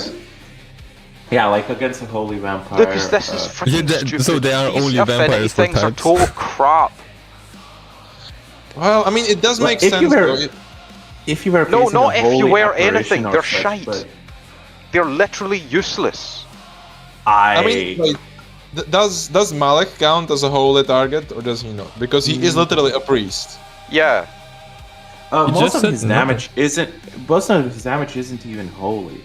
But he does have holy damage. God can punch. That doesn't make him not holy. Attack? Exactly. I can throw a punch. Am I fighting type, Lucas? There is no fighting type. Exactly. And also, no. Yeah, no. You're just arguing with yourself. No, I'm not. I'm arguing against what Marok. No. You just said you can throw a punch, but it doesn't mean you're a fighting type. Just because. Because there are no types. The only way this makes sense is if it works on anyone who deals that type of damage. Otherwise, it just is shit. I love the idea that you, after all these years with me, you still assume everything has to make sense. No, I assume that everything has to be at least borderline not complete crap. Yeah, he still has hope. It's useful. After all this time, still has hope. God, and you let him down once again. I was hoping it was better than a death resist potion, but nope, it's just a death vulnerability potion. Thanks, Lucas. Thanks for saddling me with a fucking permanent death vulnerability potion. You had a choice. I tried to explain everything as clearly as I could, and you rolled. No, you didn't. You did not explain it as clearly as you could. You cannot tell me I did not try. You can tell me I failed, and I agree. If I failed, I don't know that, but I tried.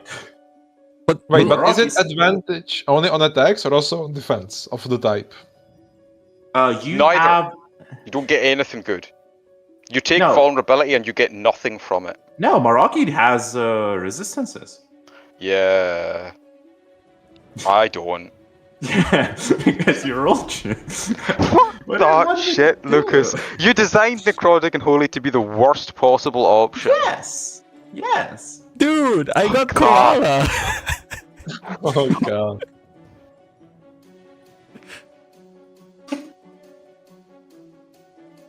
Sometimes you just loot debuffs. it's Dark Souls. Sometimes you just get permanent debuffs, for the rest of the campaign. Such fun. I mean, he did allow us to take it back, though. We just didn't want it because Malak.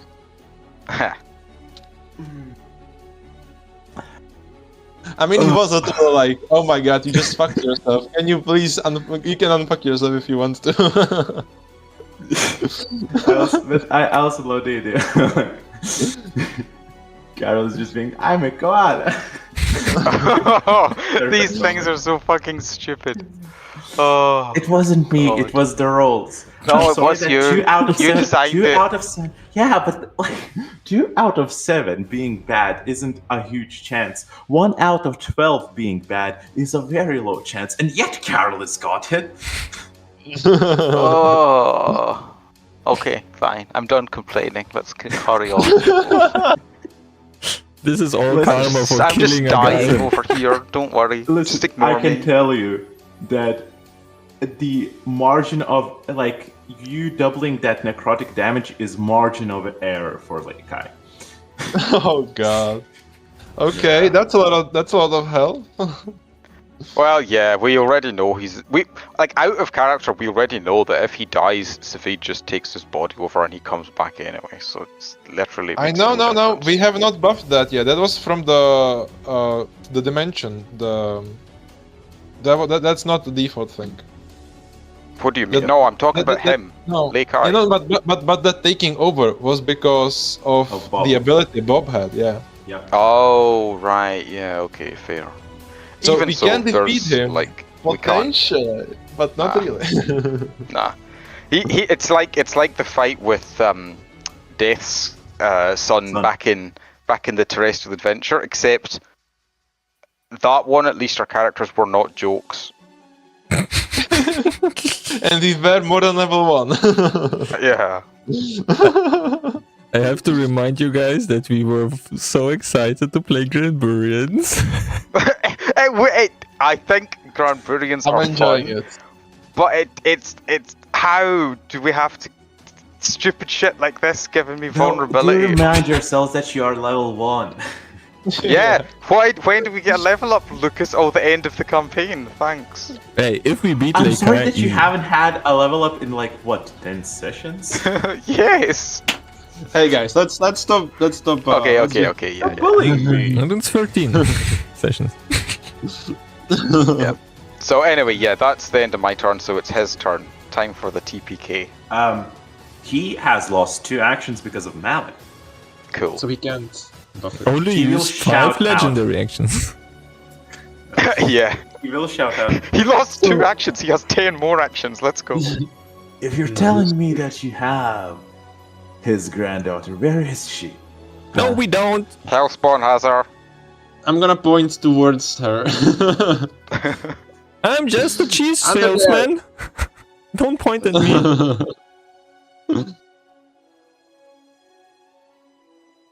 Just give me a little bit, and we will find her for you. Okay, just need to convince our friend to not be an asshole about it and show her. You are the police. Save me from this man. He will hold his action. Malak. What do you do? Why did epic I'm just gonna music say- though? I'm just gonna say, if somebody were to debuff Hellspawn, it would be a lot easier to show Orchid to the guy. Hey, dodge debuffs. Okay. But it's, I will shout at the guy, but it's true, we have Savid's Apologies.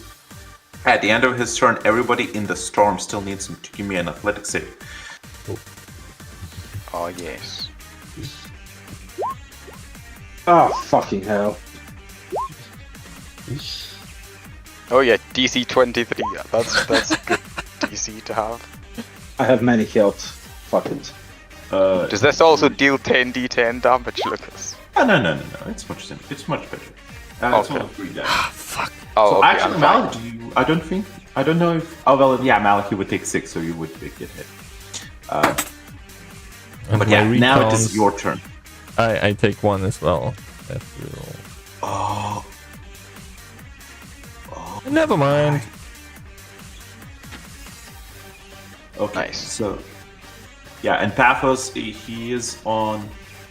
Yeah, he's on min HP as well. Yeah, everyone's fine. Oh, Paphos is out of the storm anyway. Yeah, what are you doing at the presence of this flying dude? But it's true. We have Savid's granddaughter. He told us to take her to training camp, you know. And we don't know where the training camp was. And your stupid tin cans attack us. For no reason. Completely unprovoked. For littering dust. You do realize you're marked, fat man. I don't know what you mean. Do you really think that town closest to Savid would not have any protective magics? Yes. You're either ignorant or stupid. We are stupid, but we have the best math in the world, and things are not adding up. People were fighting with...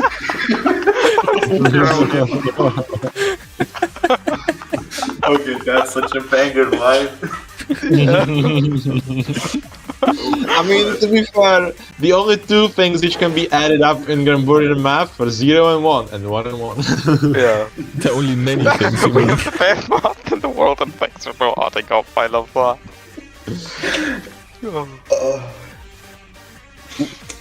Some goblins were attacking people, so we intervened. Some assholes stole our money.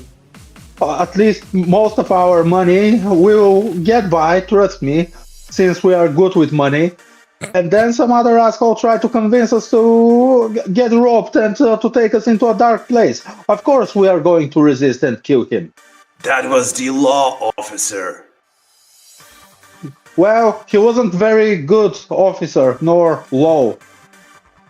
Well, that's why I'm here. I'm here as backup to enforce it. Hey, Vedant is very sorry, right, Vedant? You are very sorry. Yeah, I'm very sorry for killing that guy who totally had it coming. God damn it. I know how you feel for me not showing Argot now. See, we don't want any trouble. We just want to fulfill our Lord's wishes. And you claim to be following this Lord, and you know him, so you will know that poor little Arcad will be afraid if you kill us. Arcad? Oh, that's the granddaughter you're talking about. Wait. Where is Zelodite then?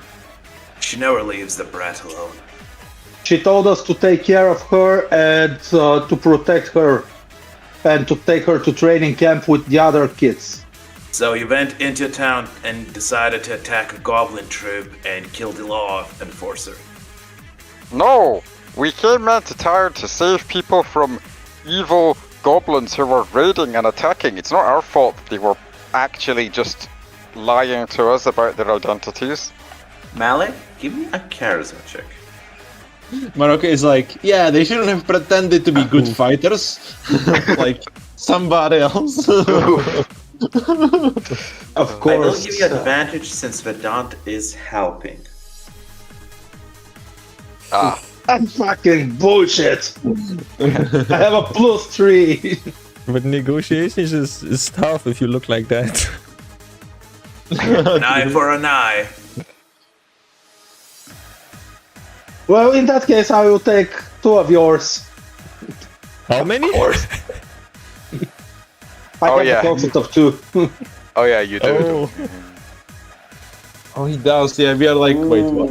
Oh, he got a nat 1. Ooh. Let's see what comes to his way. You might actually hurt him. Now he's unable to see. Oh, it is again a 6. He is not going. Do we have any living morts? Yeah, there's one next to Maroki. Yeah. Okay, he will die as well, probably. Okay, let me give me a wisdom for the mort. No, the more beats it. Okay, he will take only half of that damage. Yeah. But this guy, he lost his will to attack me. The Mort is badly damaged, but still alive. As he's like looking around, hey, I'm not in battle anymore. This guy lost his will to attack me as my slime reflects the sunlight into his eyes, and he sees the error of his ways. He looks at his hand. Interesting abilities you've got there, slug. I am you not have gained just... my respect. Feed me the maggot, and the rest of you will live. The maggot feeds us all with kosher food and delights. Do not hurt him. It is the Lord's way. Do you object? Savit's many a commandment as that desires of the mind lead to enlightenment, and I desire to kill that bastard.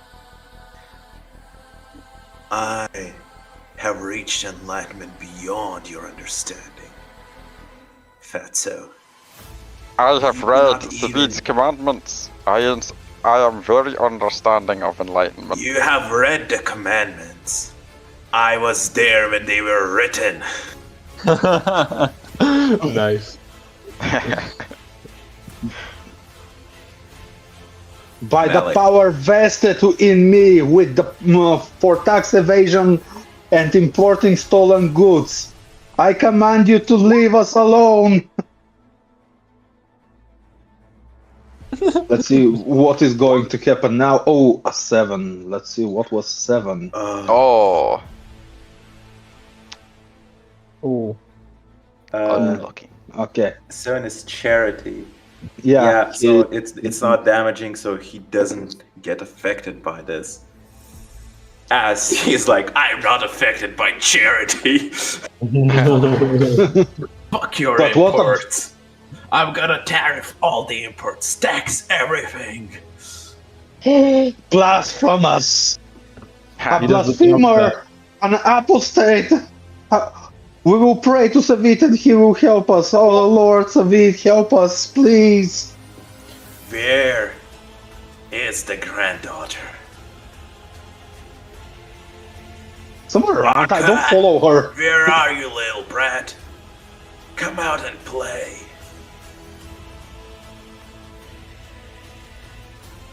Show yourself so I don't hurt you by accident.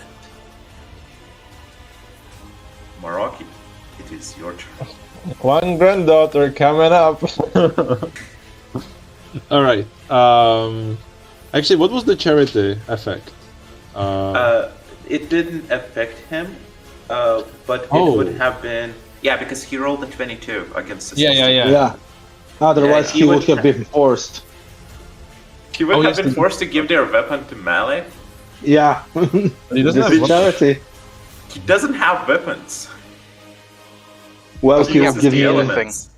Doesn't he have any weapon that, even if he doesn't use it much? I mean, he could create another sword. One element again. I guess that's how it would go. He would just create something to give something. That's one way to do it. But yeah, Maraki, what you doing? Alright, I'm gonna move up here, and then I'm gonna... okay, so how is Hellspawn holding the child? Or is he holding it, or is he just like... You don't see Arkwood anywhere. I mean, you can tell he has a fat stomach. Could be my erection, you don't know.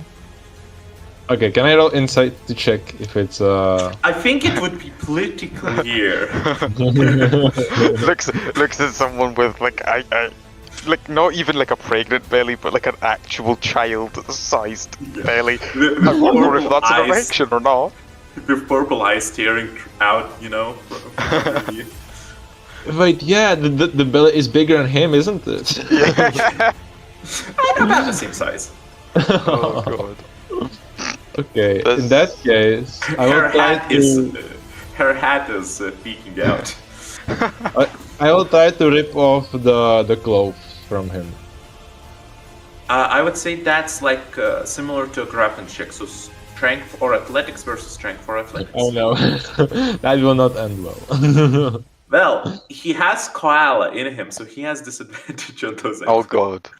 Oh wait, I forgot. Okay, in that case, I'm gonna use until you start believing to be able to reroll on the whatever it is. Fuck. Why can't I see it? Okay, I'm just gonna. There it is. There. So I'm gonna do this. So that's a strength. And that gets rerolled because that's a 2. So I think it's impossible for you to. Nice. Yeah, as you tear off this Granma's cloak, revealing Arkad, Leikai's ready to action goes off as he casts a spell at Argot immediately. And strangely, in a similar way to how a light starts shining from Madaan's ability, Arkad is engulfed in this weird bluish tint of almost like aura/armor as she starts crying. Nope, I'm engulfed.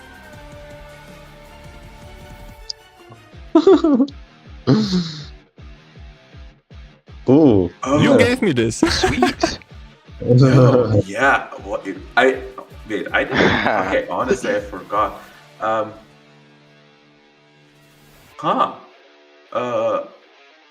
Yeah. No, that completely works. You're now engulfed in this weird, strange armor. As Leikai looks pissed at you, saying, "You idiot! That's for her protection." She doesn't need protection. She's a child, you monster. If you want her protected, you could always just, stop trying to kill everyone. That's an option. Yeah. See, you asked for the child. Here is the child. We were supposed to take her to camp. You can show us there now. He ignores Maraki. He just looks at Verdant and smiles, saying, you see, sometimes you just have to kill somebody. There's no other option. Fuck. Well, there goes the arguing, and that's when I end my turn. Paphos looks at you, Vedant, with a smile, saying, "Come on, Vedant. Unleash your inner self. Unleash the darkness within you." That's what they say on the Epstein Island. You need to... Speaking of unleashing darkness and stuff, Pathos, why don't you show him that weird light of yours again? And while you're at it, hey, mister, you said this was like the closest town to Savid. If that's true, why the hell does it have a haunted house outside?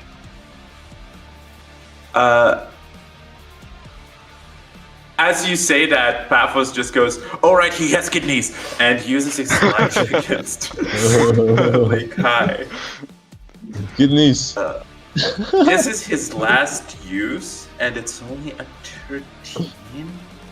But it is against his knowledge. I don't remember Leikai's knowledge. It beats it beats it as he deals 15 damage. And this is pure magic damage. Cool. As Leikai shines for a second and looks confused at Paphos. "What are you?" And Paphos says, "Oh, I am just a normal, everyday..." Do I tell him I am Granburian or am I Slugfolk? Like, Granburian works, it's fine. I am normal, everyday Granburian.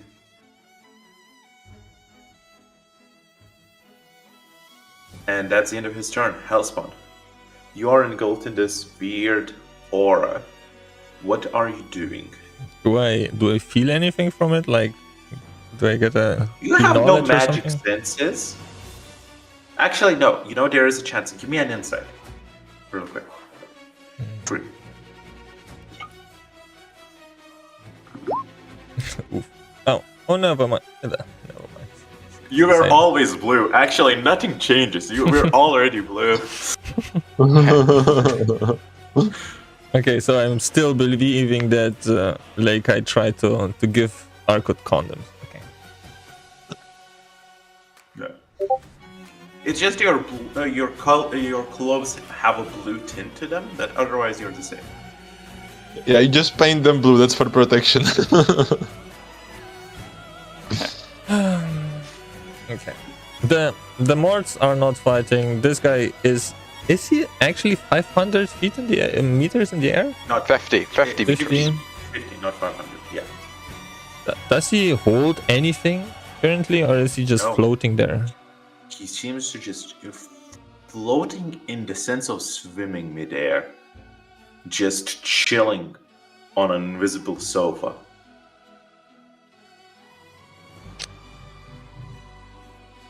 Man, I wish my wings would make me fly. Okay. I still wanna see what his most precious item is, or his legendary resistance once more. Okay. Yeah. Where is it? Where is my flex on them? There. Huh? You think you're cool, huh? Look at this. You will be never this cool, huh? Now that my cloak and my grandma disguise is gone, he sees me in my full shininess. Wow, you found a stat that he doesn't have max. I'm surprised. By this point, I thought he has everything in max. And still barely hits, like 3 points above his roll. You think that's cool? Look at this! And he pulls out a weird paper, and he has to throw it for you, right? Or drop it. No, he has to drop the weapon he's holding, so he's just taking out the paper. Yeah, he's taking out a paper, and it's like a huge rolled up spreadsheet, like an A3 that he lets go, and it floats in mid-air and completely like still untangles itself first. But you can see that it's like a wide genealogy tree with his painted picture at the very top, and just tens of branches down. Nice. Carrying on the tradition from his dad, then. It's not his dad, that's the problem. No, but I mean, actually, no, wait, I forget what weird side of the family that's on. Was he the other side of the family, or was he Dorian's kid? I think we decided that he's Dorian's kid. Yeah, that's right, yeah. Because that's what I meant, yeah. Yeah, that's right, yeah. So he's carrying on the tradition of Dorian, who like, canonically just went around the world and randomly had affairs with women wherever he showed up. Yeah, so he's like Barney from How I Met Your Mother. Just like the problem but also Dorian, a Buddhist monk for some reason. Dorian didn't have a last name, so like none of his. He did. His last name was August. Oh, well, I don't know why none of his children received it, but Leikai's children are late. But he never thought the name. Around. Yeah. So it was like some people to keep track. Yeah, like some people who are like raised just by their mother would just take their mother's surname. Yeah. So but Leikai is even a better dad than Dorian then, because Leikai kept track. Yeah. He made sure the kids received their last names. Yeah, like if I remember correctly, like my backstory for Lei Yun was that her grandma told her about her granddad, which was Dorian, and she eventually sought him out herself. Like, Dorian didn't realize that she was his granddaughter until she found him and was like, hey, we're related, bro. But yeah, no. So he definitely didn't keep track. He was all about the Enlightenment, and the whole affairs thing was just a sort of on the side interest. As Vedant said, maybe Dorian was just following Savid's seek pleasure, right? No. He was all about that post-nut clarity. Sorry. He takes Hellsman. He takes 4 damage, right? Or is that 6? I'm confused on what the counter is. Oh, counter is how much left. Yeah. I believe he takes no damage because the difference wasn't big enough. Oh. It should be like a 5 or a 10 difference. 10. Yeah, fails to check by the big margin, takes mental damage, and is taunted. Yeah, so that's not. Yeah. He only failed by what was it? 3. 3. Yeah, so yeah, would need a 5 or above. He only got to flex with his depravity. That's it. Okay. Second action, I move here. Bonus action, I grapple the unconscious guy and the surrendered French guy. I mean, he will try to resist still. Unconscious can't resist. No, the one that is giving up, he still will try to resist because he doesn't want to get dragged back in. He got a 7. What do I roll? Do I actually grapple? Okay. Yeah, strength for athletics. You managed to grapple him. Yeah, you grapple both of them. As he's like, why are you doing this to me? Let go! Shh, stay still. Why are you doing this? He says after he showed up and tried to kill me. You attacked! You were a grandma selling cheese at many in the morning. Oh yeah, any grandpas who sell cheese at a certain time of day are automatically likely to be smacked in the head with swords. That's a reasonable law to have. Just as reasonable as making it illegal to sell things out of court. Yeah, it's not my fault you're lactose intolerant. Cheese doesn't have lactose. It does, though. Yes, you do with those man I think titties. it does. The Mort doesn't eat cheese. He doesn't know. Okay, fair. Hey, is it possible for a Mort to be lactose intolerant, and if they eat the soul of a cow, that would give them? It would be like not physical. It would be psychological. Yeah. I mean, anything's possible. Do cows have souls? Who knows how souls? Did we establish the canon that animals have souls here? All living beings have souls. It's just like diminishing levels of soul. So Mords like the more intellectual see the souls of bacteria? In a sense, yeah. Damn. The question is, the question is viruses. Yeah, are viruses intelligent, or rather alive enough to count as having souls? I guess a Mort wouldn't be able to discern a single virus, right? Like they would just be glowing blobs floating around. Anyway, Hellspawn, is that the end of your turn? Yeah, that's 2 actions, 1 bonus. I'm done. It is the Mort's turn, and he will use his 2 actions to try to stabilize his friends. As he's just like, no, please. Oh no, he failed at 1, and he now has to choose between the 2 who try to stabilize. He has to choose who to die. He will choose the one that was on the rooftops because he's cooler. Yeah, he stabilizes that guy. But the one that's below Maroki's feet will die when his next turn comes. Vedant.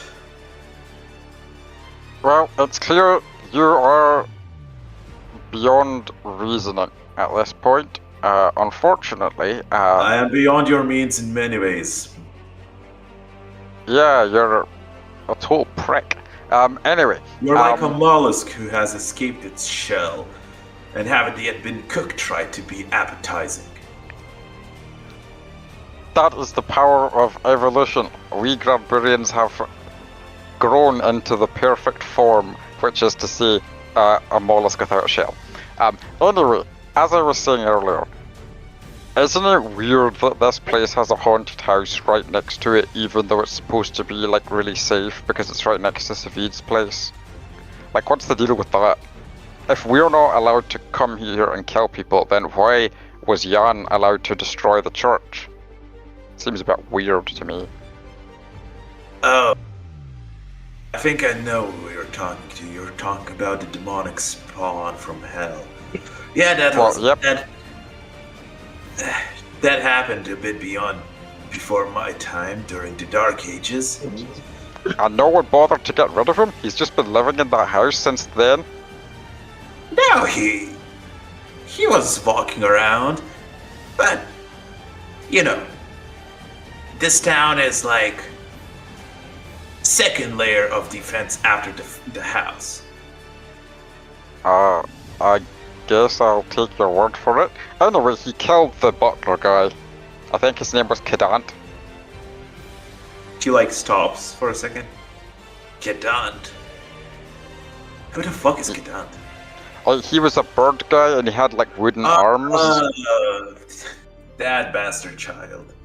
Yeah, he was driving our coach and then a big giant claw attack came down from Jan, aka the demon, and the carriage fell off a cliff. We almost died. Kedant, gone. Also the horses, they died. Bafa says, it is also possible that Kedant just escaped and was never seen again. Yeah, sure, Pathos, you keep being optimistic like that. As Leikai laughs out loud, saying, "Why are you bringing strange birds into this? I don't care about the summoner one bit." Look, I'm just saying, we literally know all of these people that are associated with Svid. We literally have Arkad, his granddaughter, right there. Why are you refusing to believe that we are doing this on his orders? You completely misunderstand the situations, you maggot. I believe it. I honestly even respect some of you. You're putting up a good fight. Damn, taking down 3 morts, that's not for everyday folk. The problem is matter of, how you call it? Pride. Not even pride. Priorities. What do you mean pride? You're literally fighting us before we even get training in that camp. Come fight us afterwards. I haven't hit you once. Svid told us to go and train in the camp with the children. Yeah. Are you a child? Go. I just need a single one of you. He understands our math. Oh no, his brain is significantly larger than most humans. We might actually be in trouble. Enlightened. He says, completely not understanding what you're saying, but using the situation to flex on himself. We're doomed. If he figures out that he can make many attacks, he might attack all of us many times simultaneously. Wait, but if we give him a single one of us, then we still have many left, right? Oh, that's a good point. I just need the person who killed the law enforcer. What if we help the 3 more survive? So you have 3 law enforcers and your pride will be undamaged. Otherwise, I will be forced to show you pride. You have to be fucking kidding me. Imagine if these 3 morts came back to their squad and told them about these little fellows, these little slug folk that kicked their asses. And I let them go. Nah. He looks at the morts. Those guys were toast the moment one of them went down. Oh, wow, you really are a dick, aren't you? The biggest one you've ever seen. Wait, but if we need to get punished for killing law enforcement officers, and you are killing law enforcement officers, then what's the point? He looks at you and says, "Well, nobody can kill me." Well, say that. Why are you enforcing these laws anyway if nobody's gonna know?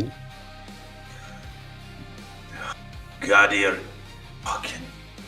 He visibly gets annoyed, and he's like, technically, these morts are not law enforcers, they're enforcers of rules. And the rule is kill anybody who kills a law enforcer. That way, law enforcers don't die. Except when slugfolk come in, spouting about their cult, and think that killing a sheriff is all in a day's work. It's not a cult, it's more a pyramid shape. Like, here is Savit, and then here is us, his most loyal followers, and then there are the rest of the folks, and then his priests, and then probably you, if you're anyway related to him. Vedant, what are you doing? Yeah. So I'm going to, at this point, I will just say, okay, fine. You win. You said that you only needed to take a single one of us. Well, since I am vulnerable to holy damage, I basically have nothing left to live for at this point. How can I call myself a member of Savage Church when I'm vulnerable to holy damage? You might as well just end my life now. So I surrender. You can take me if you spare the others. No, I am the leader. I take responsibility for the stupid actions of that fat slug. You have to take me. I don't like Hellspawn, so you can take him. But remember that Arkut's mom likes me very much. Yeah, she did. You will make her very angry. And you will also make Savid very angry. Paphos raises his hand, and I don't like you. Shut the fuck up, Pathos. We can give Pathos. Yeah. If you want one, you can take Pathos. He has no sense of humor, and he told me I'm weird. I don't think he's meaning to take any one of us. I think he means specifically me. He really doesn't seem to like that I dusted that annoying guy. Vedant, can you give me a charisma check with disadvantage? Okay. Well, Vedant, quickly that's with grab no onto advantages something. because yeah, crit fail. Oh wait, I have an advantage for coming early. I might as well use it. So let's try that one more time. Nope, still a crit fail.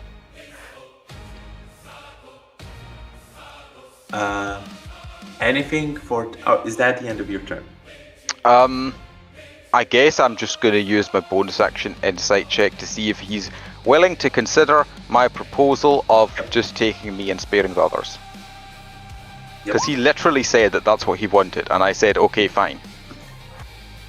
He seems to agree with the basis of the idea, but he's not satisfied enough yet.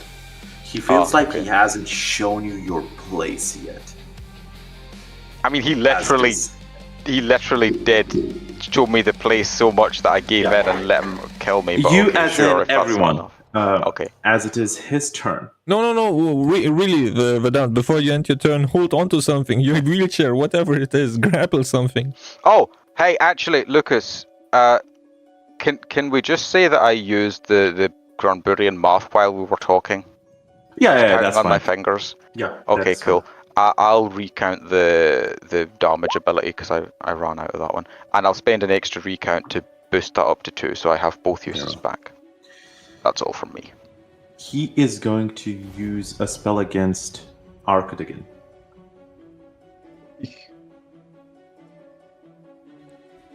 Well, he doesn't.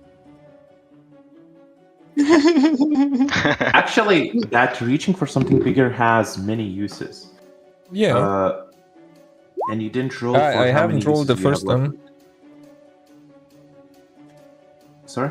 Fuck. Well, so this means after his first cast, you it don't was have one, and now it's the last one. Yeah. Which is funny because it just reapplies the same effect as he gets annoyed, shouting, "Why are you so fucking annoying? Stop complaining! Take me! I'm the leader!" It's protective, you stupid idiot! As he casts again on Arkut. Who obviously automatically fails. And gets engulfed. She now looks more Granburian. Oh, damn, Arkut, you're looking good. One of us! One of us! One of us! At Vedant. What, sorry? He looks towards Vedant, saying, I will happily take your life and spare the lives of others. But pain I have plenty to dish out. Such an unenlightened viewpoint. I disagree. And he's gonna use his ult.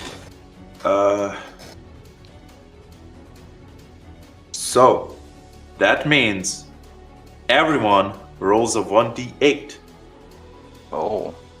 I'm protected still, right? He can't just cancel it. Wait, but didn't he use you don't know what the reactions protection already? is exactly for, so you have to roll. Does he have 4 actions or does he have 3 actions? He has 3 actions, but he can recast as a bonus action if he casts an ability. So what happened when he cast the first time, he used an action, and then as a bonus action, he could recast it again. It does take mana, but... He has 3 actions, but he also has like infinite free actions, which give him extra actions. Yeah, he has 3 actions, No, but he has he a has single more. bonus action. Yeah. Not all of his things, like his ultimate, isn't a spell; it's a supernatural ability. So he's limited in that way. How many times per round can he use that ultimate as a legendary action? Once. Wait, legendary actions are usually per fight, not per round, right? Or is it here different? No, legendary it's reactions. Yeah. Reactions and resistances are. I mean, there aren't legendary reactions. There's just reactions. Legendary actions are per round. Legendary resistances are per fight. Yeah. In D&D, anyway. Yeah. No, that was the same way we played it last time. Yeah. Where he had a limited amount of legendary resistances, which was slowly being ticked down. Yeah. Right. So, Vedant 6, Malik 1, Hellspawn 2, Meraki 1. Ooh. Right. I am rolling now for Paphos. A 5. Now for Arkut. An 8. And then for the last Mort standing. Oh no. Well, at least if he kills Arkut, we can be satisfied that Savit is going to kill him. The funny back. thing is, an 8 is where nothing happens. Okay. So somehow he avoided both Arkut and his Mort.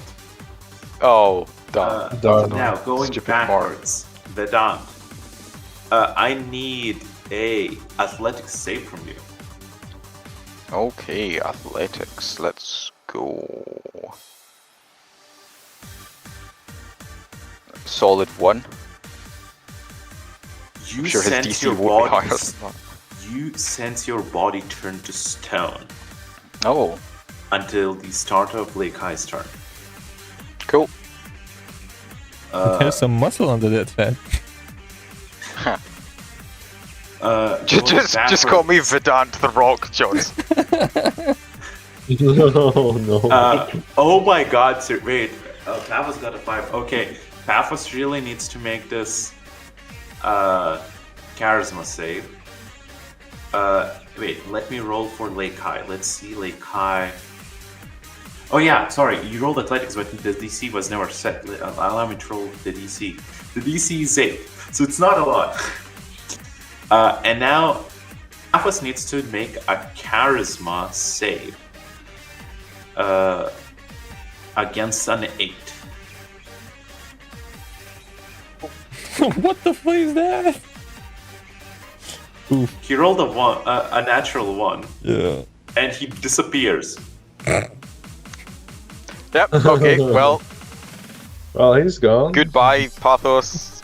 Immediately forgotten. Rest in People peace. normally go unconscious when they die. He didn't die. Oh, this is like he can't banish on him. Yeah. Pathos just disappears, and somewhere far away, or not that far away, Jan just is like, oh well, never mind. I guess I'm not doing that anymore. Okay, going downwards, we have Hellspawn with 2. Hellspawn will take 10d10 cold damage. Jesus Christ. At least we're Granburians. The protection didn't do shit. Elspawn, you notice the cold attack you, and as it strikes you, you're healed for 68 damage. Haha, okay. So I get 66 temporary HP. I like that. No, we get many HP. Meanwhile, Meraki and Malik, both of you take 10 D10 fire.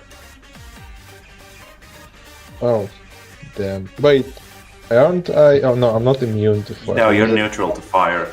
If it was ice, you would have been vulnerable to it because it's water.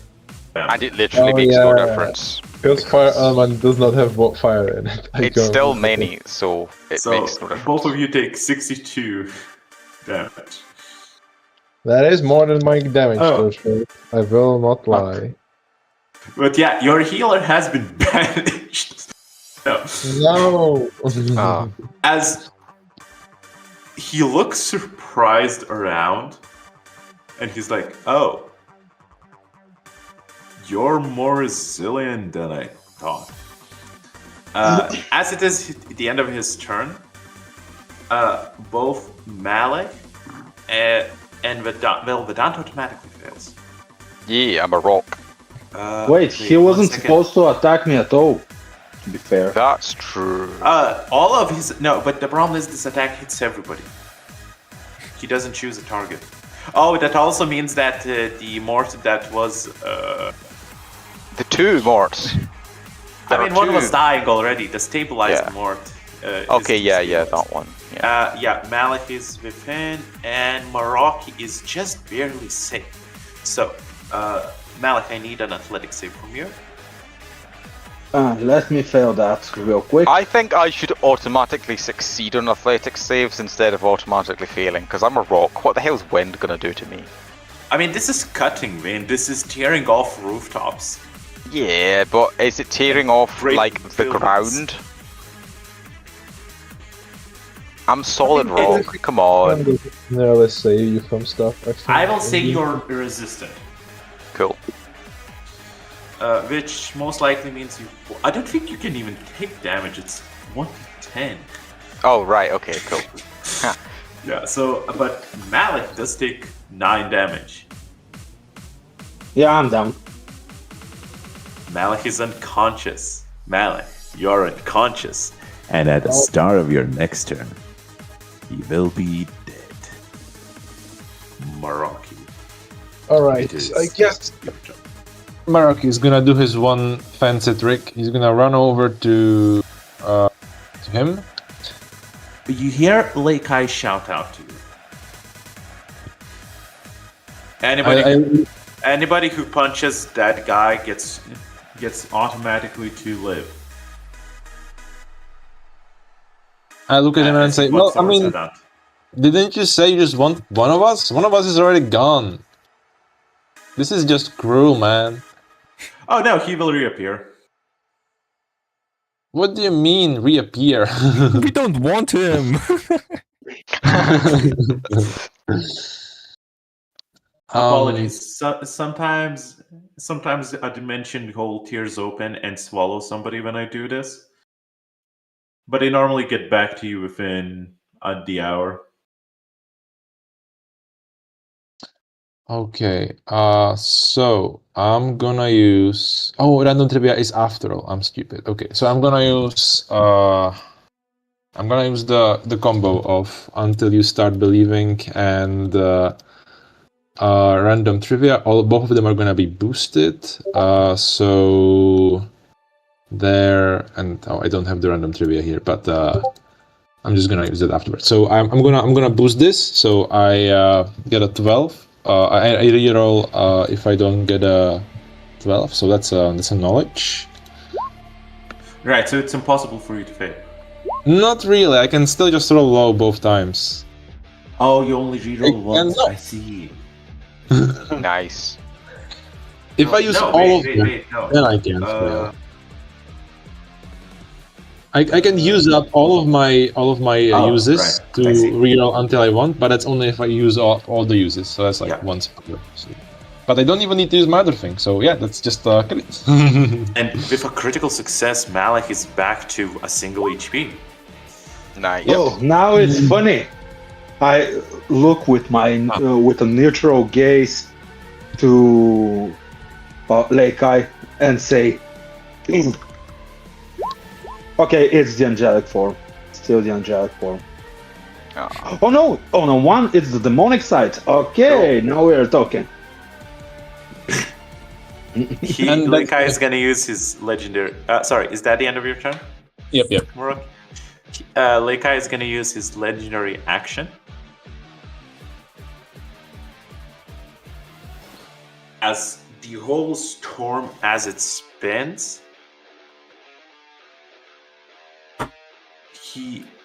it suddenly like shrinks down purposefully onto the Dant. In cool. like a huge hurricane where it even starts lifting up the rock. This is, I mean, yeah, you automatically fail, but he's gonna roll to see if he gets a crit, just in case.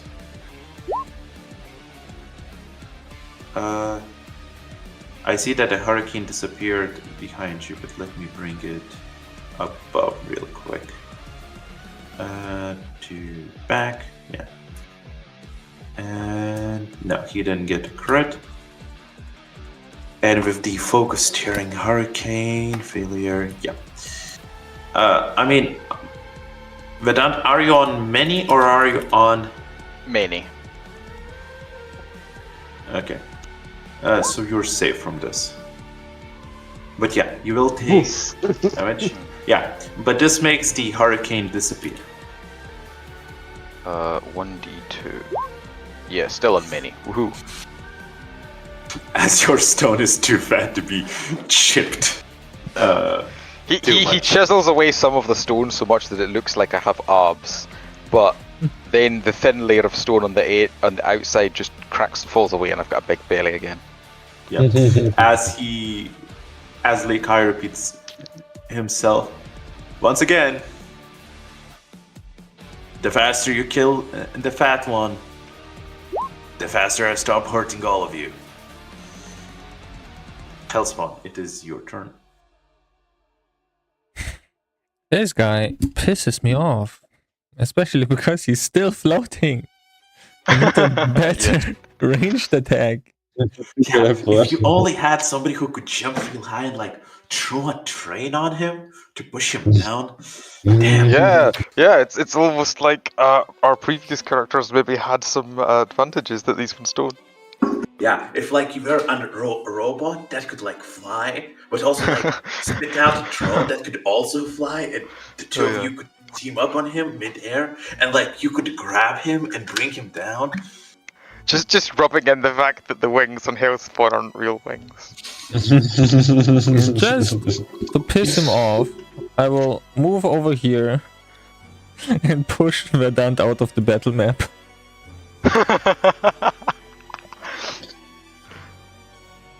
And we can try to run away. I'm stored, my wheelchair is still a wheelchair. Are you trying to piss him off or me? Why not both? I mean, the battle map is just gonna get extended, isn't it? With doodles, yeah. Yes. You're pissing off yourself. That was pissing too. You're pissing off Carol. Just walking around this entire doodled town, forcing Lucas to draw it. Yeah, actually, I was impressed. The removable tokens, battle map improvements. I shouldn't. I shouldn't. No, Hellspawn, go ahead. Move towards the hex. You need to. Okay. Devil Wings. Speed. +6. It's a 10. It's 20. Oh, I can move 20 meters with a bonus action. Here. Bonus action. I move to here with Vedant. Very well. And with my 2 actions, I push him 60 meters further. So to 30. You're in about 40 meters. You're gonna reach the dead end of this alleyway. Oh, that's right. Yeah, that's an alley. You would need to push in one of the other directions to get. No, it's fine. I can just break through the wall. Ha! Lip guy just shouts at you. What's your plan, doofus? I'm attacking him, as you told. Don't you see? He's made of stone. So my punches just make it push. At this point, Leikai is going out of combat. Is everyone agreeing to it? If he gave up, I agree. But he has to admit, I admit defeat. No, he won't. Okay, then I will stop being offensive. He's so confused on your actions that he stopped being offensive. Oh, okay. So wait, what is actually happening then? He's starting to lower himself down slowly, seemingly in a satisfied manner, while Hellspawn is pushing you actively into a wall. But don't you lose your rock hard form. Okay. As basically Hellspawn, Arkut, and Vedant are down in the alleyway with only Meraki and Malik left here as Savid lowers himself about 10 meters above you. Sorry, Leikai, yes. Looking down up from above you, saying, okay, so how many of you are idiots? Is that a trick question? Yeah, money is money, obviously. Shut up, you down there. Well, I would say none of us are. We are special. That's what they told us when they sent us on a mission, a diplomatic mission. Yes, we get to get sent into the children's camp. We are special. Looks at Meraki, and for a second you saw hope in his eyes, and then as you mentioned being sent to a children's camp with a happy voice, you see that hope die. I'm just messing with you, man. Thank God. Are you messing with me too? He looks at Malik. Oh no, we are special. I'm seriously telling you, we are special. That's enough. Please stop talking. Since you're being polite, I will probably. But honestly, your god just sent us and his granddaughter to this camp because he believes we're too weak and we need to train. Could you show us the way? We literally just need to go there. Well, he kind of scratches his head. Come on, quickly before Patos comes back. Patos starts to explode his spleen again. Who even is that guy? He's wait, actually, can I insight check to tell if Pathos is Jan? Because he acts very Jan-like. But that would be impossible. You met Pathos before. That's like okay. Wait. Correction. Can I do an insight check to see if Pathos is being possessed by Jan, who we already know is a demon? Because this guy just called him that. True. Okay. Yep. There we go. Crit success.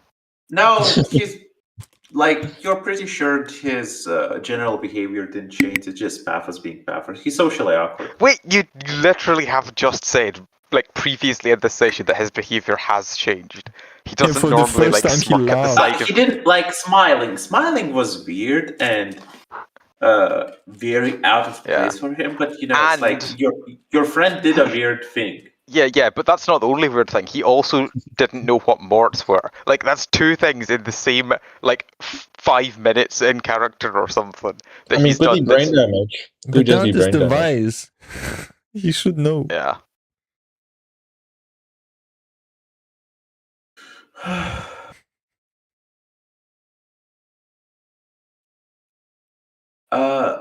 Possession would be a bit weird. But it is possible. Okay. Yeah, I guess I will just say that Pathos is a Gramburian that we've known for a very long time, by which I mean many years. However, he has been acting a little bit odd today, and yesterday we slept in a haunted house. I'm not saying there's a connection, but there could be. The Borchovsky house, right? I don't know their surname, but I do know that the first names were Beck was the husband and Gwen was the wife, and their son was called Jan. Right. Yeah, Beck Borchovsky, I remember him.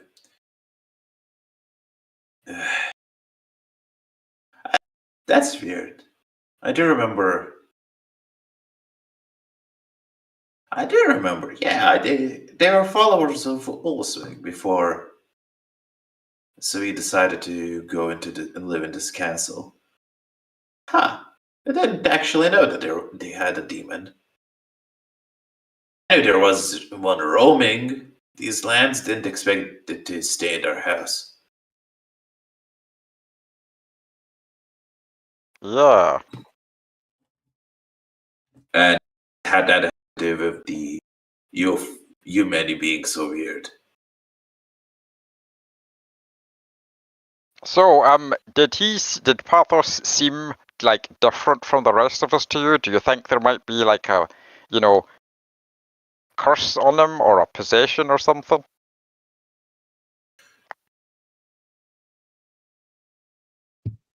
You seem like you know your magic. Yeah, I mean, he smiles like looking at his own arms in awe. Yeah, once you reach a certain level of power and enlightenment, some things just become more clear to you. The answers of the universe reveal themselves. But all of you are weird. Like hella weird. And that guy, he was just a different shade of weird, if I'm making sense. His attack didn't come from this realm. That's why I was surprised. Did he explode your spleen? He really likes to talk about exploding spleens. Like, it's his favorite subject. That and kidneys. He likes exploding kidneys as well. He found his favorite subject, I mean, today. Yeah, like today. Yeah, today. That's been a thing. Before today, I don't really remember him talking about detonating organs very often. But it's a new hobby he's picked up, I guess. Anyway. He's like so weirded out by your group that he just doesn't pay any attention to you trying to pick out weirdness. Hey, so you know how you were gonna kill me? How about instead if you make me your disciple and teach me how to reach enlightenment? That sounds like a fair trade, don't you think? Why would a god teach a maggot? Well, that's what gods like to do, isn't it? They have like people who they teach that are mortal, and then the mortal people spread the religion or something. He looks at Moroki. This maggot thinks they're people. I mean, we're not human, but we're still people. Laugh. He looks with a serious face at you.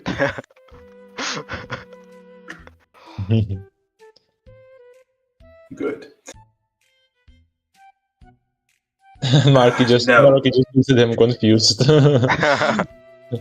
What is this? Fascism? I don't know what you're talking. You would be lucky if it was. Anyway. Listen. that a maggot wants to go into his cocoon and do whatever maggots do. Sorry, apologies if you're tired of digging dirt, but I'm not sure I have the time, the patience, or any need or want whatsoever to deal with you any more than I have to. I guess we can find it on our own then. Fair enough. No. You other guys are fine. I'm just talking to the maggot. Okay. Okay, All right. well, I guess if you don't have time to deal with me, then you don't have time to execute me then. So I'll just be on my way. Unless you still want to do that. No. That's fine. Feel free to go. I'm just gonna talk to the other many of you and hang and chill. You maggot can leave. Okay, cool. Well, I'm feeling peckish. It's been like 10 minutes since I ate something, so I'll just go and wait outside of town for the rest of you guys, okay? Oh yeah, you mentioned you have a table there, right? As you said, a feast. That is correct. I can summon infinite food for an hour. You see, he flies up and throws a fireball in a direction out of the city. Oh, damn. I guess I'll have to go and summon another table of infinite food. I mean... Shit! Wait, I just remembered. I directed a whole bunch of injured people over there to go and eat that food. No, God. Oh, no. Okay, we made the genocide without actually committing the genocide. Oh, God. Okay, Mark is gonna be like, well, we don't even have time to chill. Could you just show us the general way toward the camp? No, I literally cannot. Oh. Okay. Well, first of all, you're a bit indebted to me, aren't you? What? I'm not. That's not in character. I mean, it was really nice of you to not kill us. Fair enough. I mean, honestly, I got just tired of dealing damage, and you're very resilient, and that's very annoying. Yep, Brazilian, that's us, Maroki says as he like holds his guts in with his 1 HP remaining. Evil demonic Malek waves at Leikai and say, Salam alaikum. Oh my god, you're even uglier than before. And I take that as a compliment. Ugly uncle. Oh my god. Okay. Listen, it's simple. You just need to get me a new law enforcer. Okay. I'm not dealing with the paperwork. Just replace the one. I just need you to replace the one that was here. And let's act like nothing happened. Can you take Patos? Like, he's kind of good with organs, and he'll be the long arm of the law.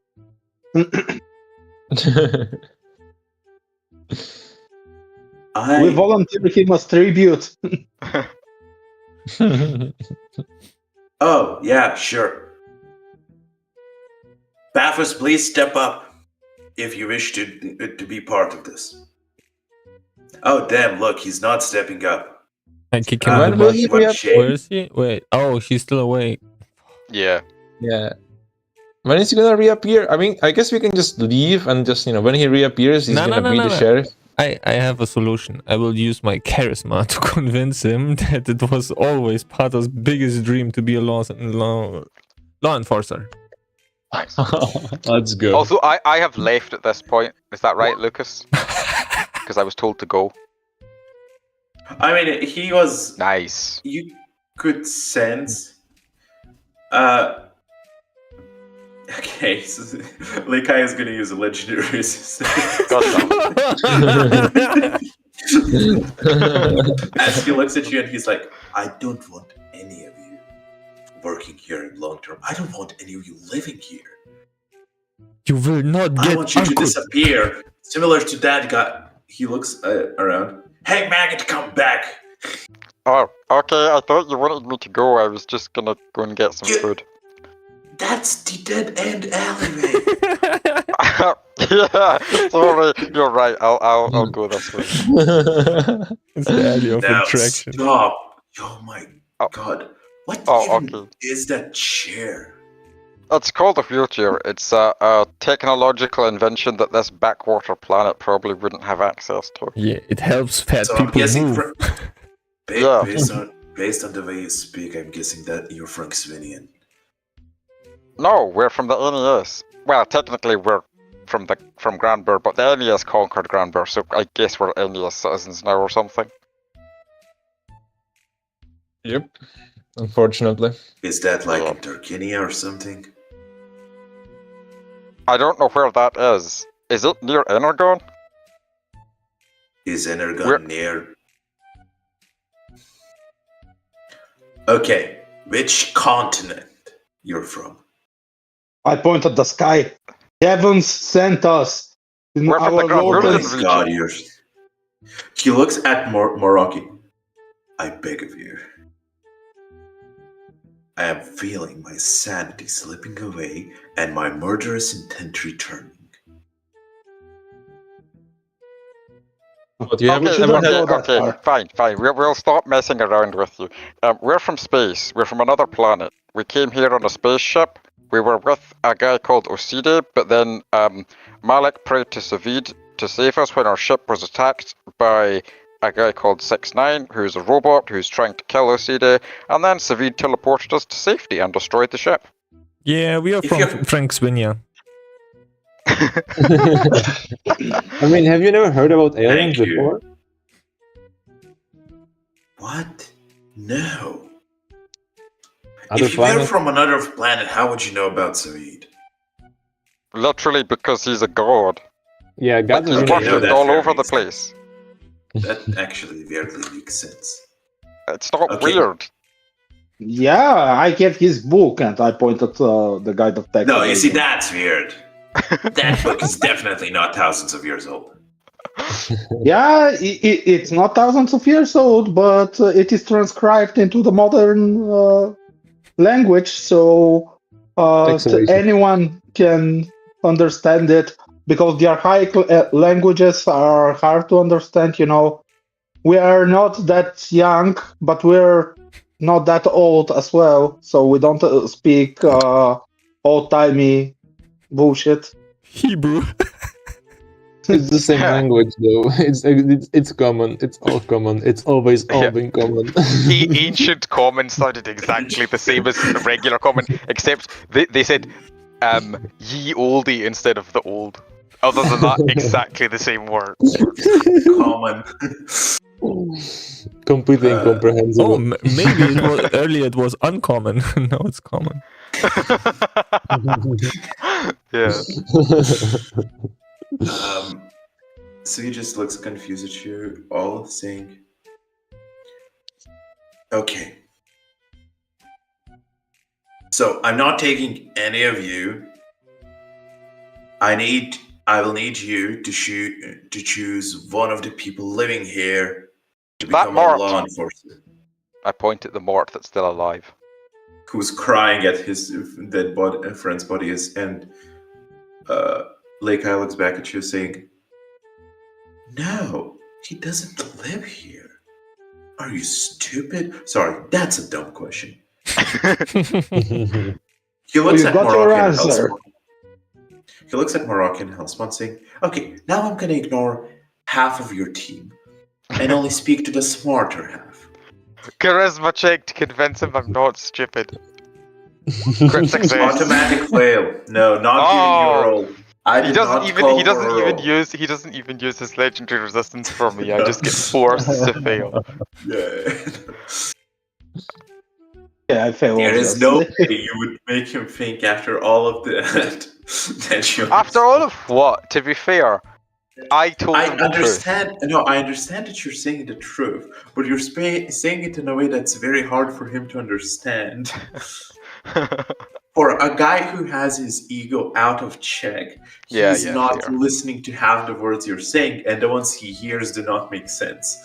Yeah. Lekai, can I ask a quick question? How do you know my name? He grabs you by the throat. Out of character knowledge. Hellspawn breaks the fourth wall. I heard it in a dream.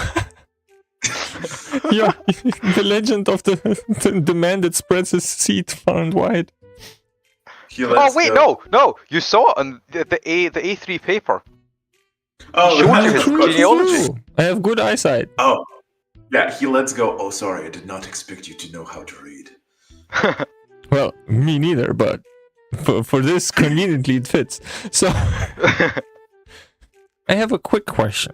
We are new here, not from this planet, and we are supposed to find you a suitable sheriff in the town we never were. Why? A minute ago, you told me you're from Franksvinia. Oh, that guy who scammed us. Listen, I don't want to deal with the paperwork. You have to bring them through the ritual so they become an official member, and you have now to learn the bureaucracy of it. I am fucking off. If I come back and there's no law enforcer, and he looks at his wrist that has no clock, but he just mimics, in let's say many hours, Savid won't save your asses. What about that guy who scammed us before? Yeah, what about that guy who scammed us before? If we hypothetically had to kill someone in order to intimidate another person, would that be okay?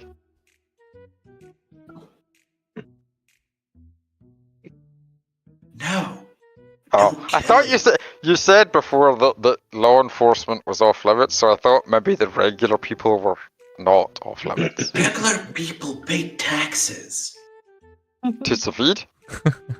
I look over to Malik. Technically, to me, I am the landowner. Oh, I see. Okay. Malik, we have a lot of things to do. Now, listen. You have many hours to find a suitable law enforcer that will be actually able to protect from bandits and shit. Wait, Come that guy was on. able to protect He people has to have from a suit bandits? as well?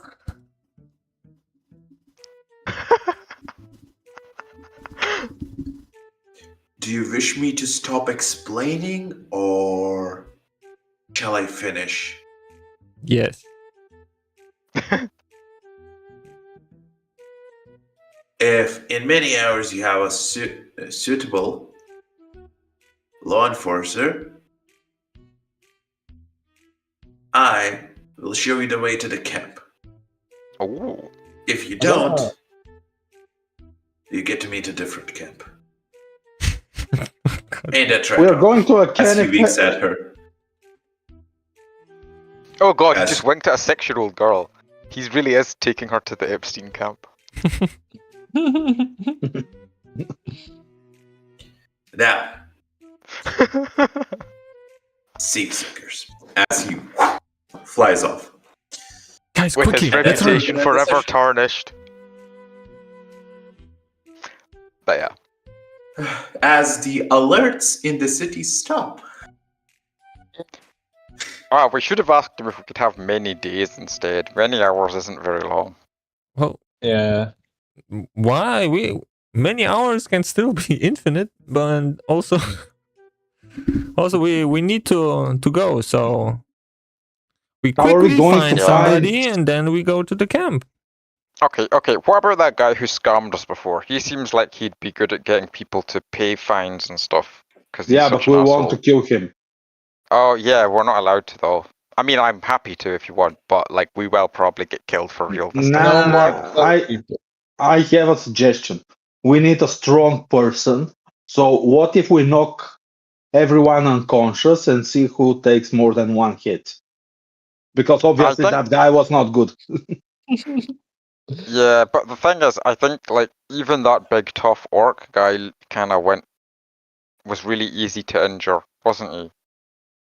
So what's the chances that we'll find We will kill them, so we're not going to get killed.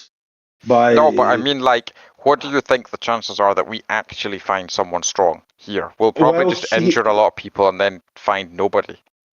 Yeah, but this old guy, he was an actor. We might find some evil ass motherfucker living in the outskirts who scams people for life, like that guy. But okay, that's a great plan. Someone who doesn't scam us.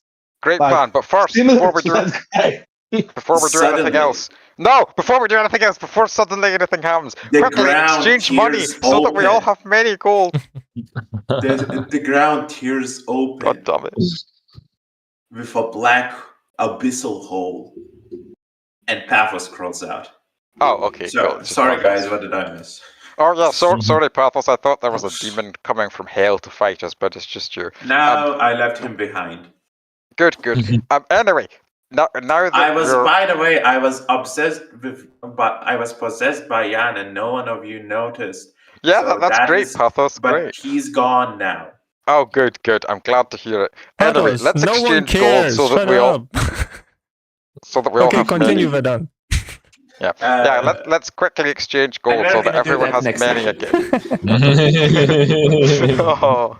How about we just say that this happens between sessions so that we don't need to roll because we know that it can happen.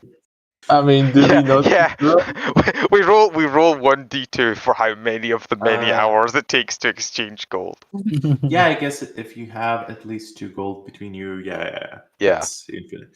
So it's just the amount of time it will take, which we will roll for the next session. Okay. We won't roll the exact numbers. We will just roll randomly for how much time it takes. Yeah, I want to check if I can multiply the smiley gold coin. If I could. No, you only have a single smiley gold coins. Yeah, but if I exchange it quickly with Vedant, maybe. No, if you Vedant has a single smiley coin.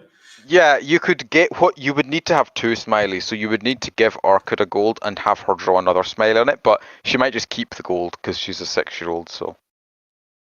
I need to go, guys, so thanks for DMing. Okay, yeah, next time. See you next week.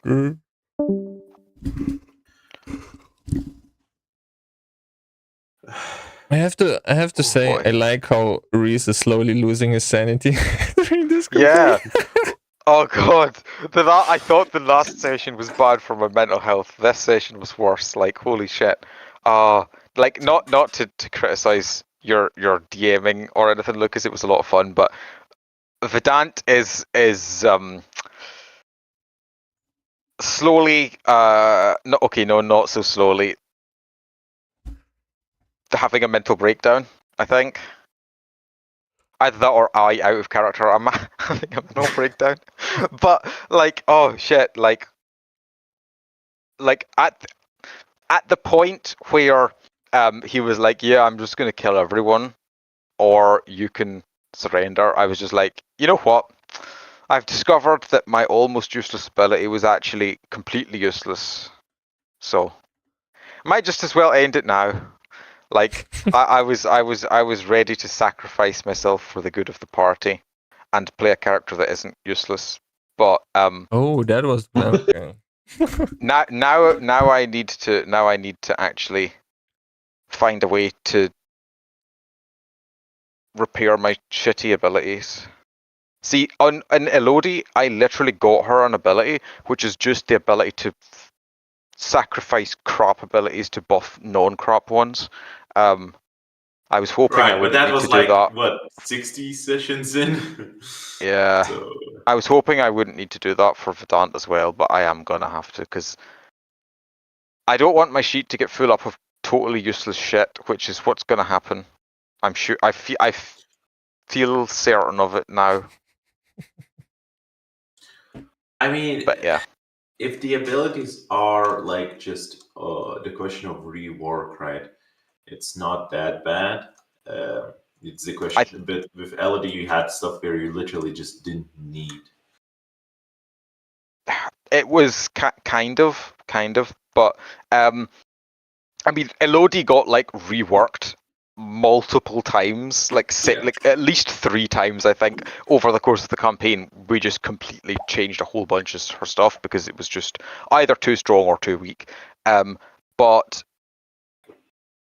like in the case of like towards the end, like 60 odd sessions or whatever it was in, I actually thought, okay, it is getting kind of silly just changing stuff so much. So I actually got an ability which was like you meditate for so many hours or study or something for so many hours, and then you can do this, just so that I had like an actual mechanical way of justifying it instead of just going to you between sessions and being like, hey, can we change this thing again? But yeah, I think that the problem is that whenever we get new stuff, either it's like lore stuff or the random shit that you've forced upon us with that silly ritual, and it just is a thing that we don't have a say over. It was you chose to take part of it. I really want to wash my hands clean. It was really. You're going to tell me that? I presented an option and explained. I probably missed an explanation because it was clear in my mind and it didn't translate well. I can completely agree on that. But it was not forced. It was a complete choice. I even drew it clearly on the screen. I wouldn't mind if it was like good, like trade-offs. I mean, like if they were equal, but like all holy damage I take is doubled, but necrotic damage, like it should be like necrotic damage you deal is doubled, period, and any holy damage you take is doubled. But instead it's only versus holy targets, which is really bad. But if you interpret that as any target which is capable of dealing holy damage, at least it's some variety, but it's not even that. But like it's so bad, Lucas. But anyway, what I was going to say before was, if I had like if we were to get like a character development thing or whatever, if it was a character, or if it was similar to the thing I had for Elodie, but let's just say that instead of just deleting one thing and then getting a completely unrelated bonus, let's say that it was like actively like merging abilities or something to that effect. I think that affinity thing could be saved to some degree if it was merged with the other lore boost thing you gave me recently, which was the Requiem thing, which lets me deal extra damage to undead. So like if I merged it to the two of those, I could reword it in such a way that it was somewhat decent. But like right now it's just completely useless.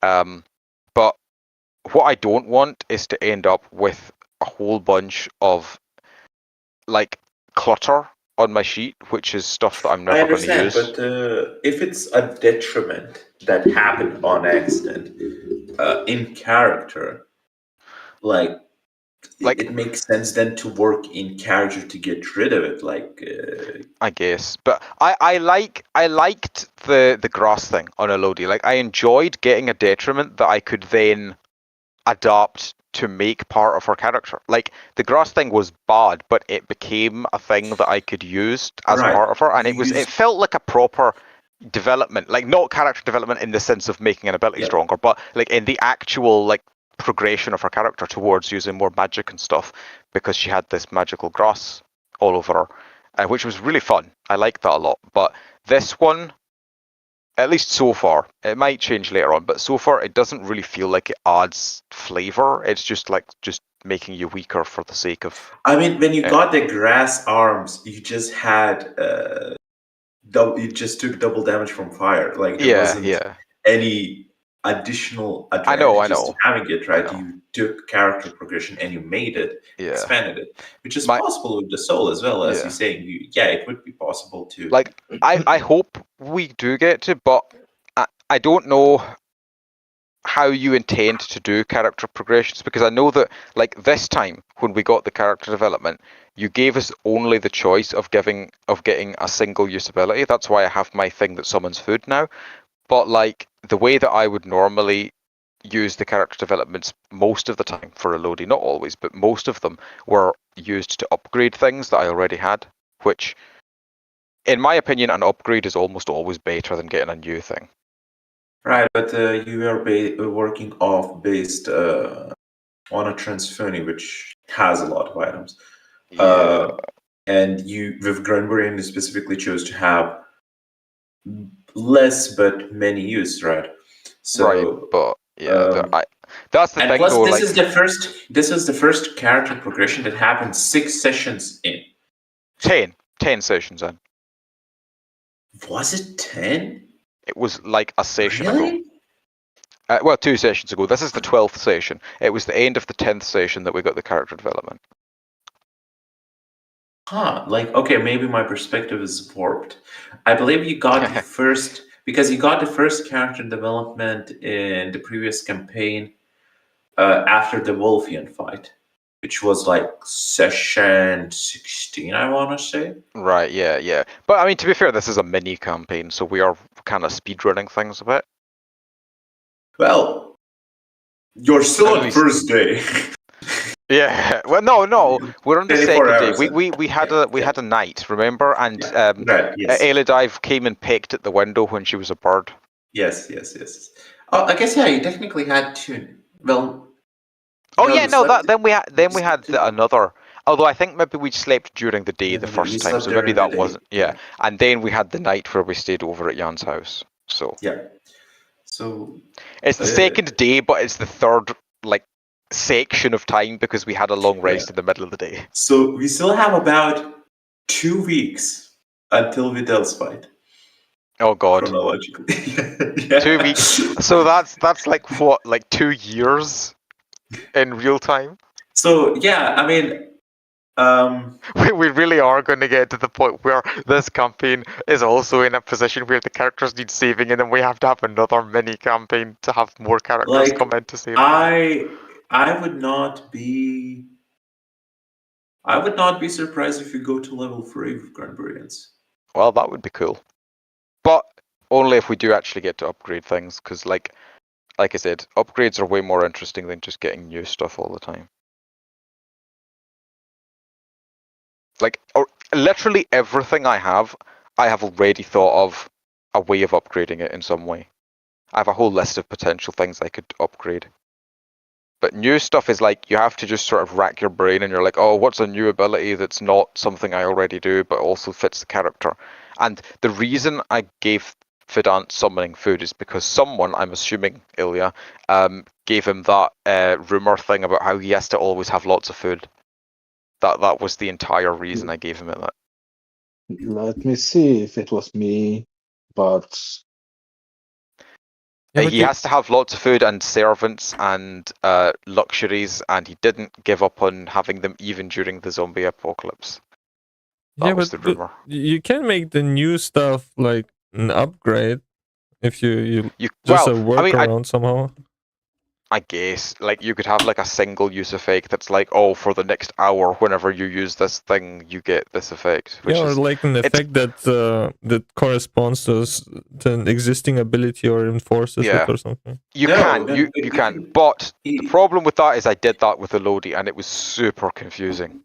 When you have loads of items like Transphonies do, and you're like, oh, I'll try and combo these all together, you end up just looking through your sheet a whole lot. When there's a level up, doesn't it normally say you can add or upgrade X amount of abilities? Because the only ones that have limitations on those are vampires and supermanellas. No, it does not say that. Normally, for most races, including humanoids, it says you can add this many or upgrade this many or whatever. It's let me find the document. Yeah, so it's semantics, but you could always, I use them to call them ability slots, in a sense. Oh yeah, that's another thing. It mixes up skills and abilities sometimes. It says skills sometimes, and I assume they're supposed to be the same thing. I have no idea what's the difference. A skill is, in my head, a skill is more of a passive than an ability to do so. An ability is more active, but they don't have meaningful difference.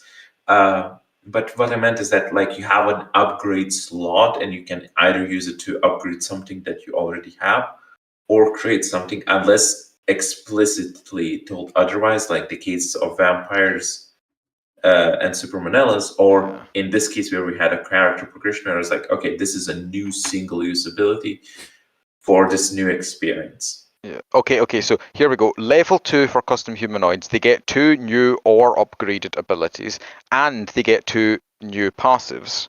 And then at level 3, they get the magic absorption thing, plus they can upgrade 2 abilities and create 2 new ones. So it's not like they can choose to upgrade 4 or they can choose to upgrade 3 and get 1 new. They have to do 2 of each. In my defense, probably was the question of evolution of my management of how I look and place abilities, right? Because those humanoids are the first race to be drafted. Literally. Well, let's look at something more recent. I guess Vampirians are probably one of the more recent ones, aren't they? Yeah, but Vampirians specifically have a limitation where they cannot update. Oh, yeah, that's right. Yeah, okay. And Supermanellas can only update existing abilities. Yeah. Right, okay. So, what about... Oh, right. I was trying to look at the ERTs and the rank 2 morts, but we haven't unlocked those yet, the higher levels. Oh wait, no, we did for the ERTs, didn't we? Because I'm just looking at the old document, I think. Yeah, I don't think I've ever sent an updated one. Mini campaign rules it only had variants, I believe. Yeah, okay. Or maybe not.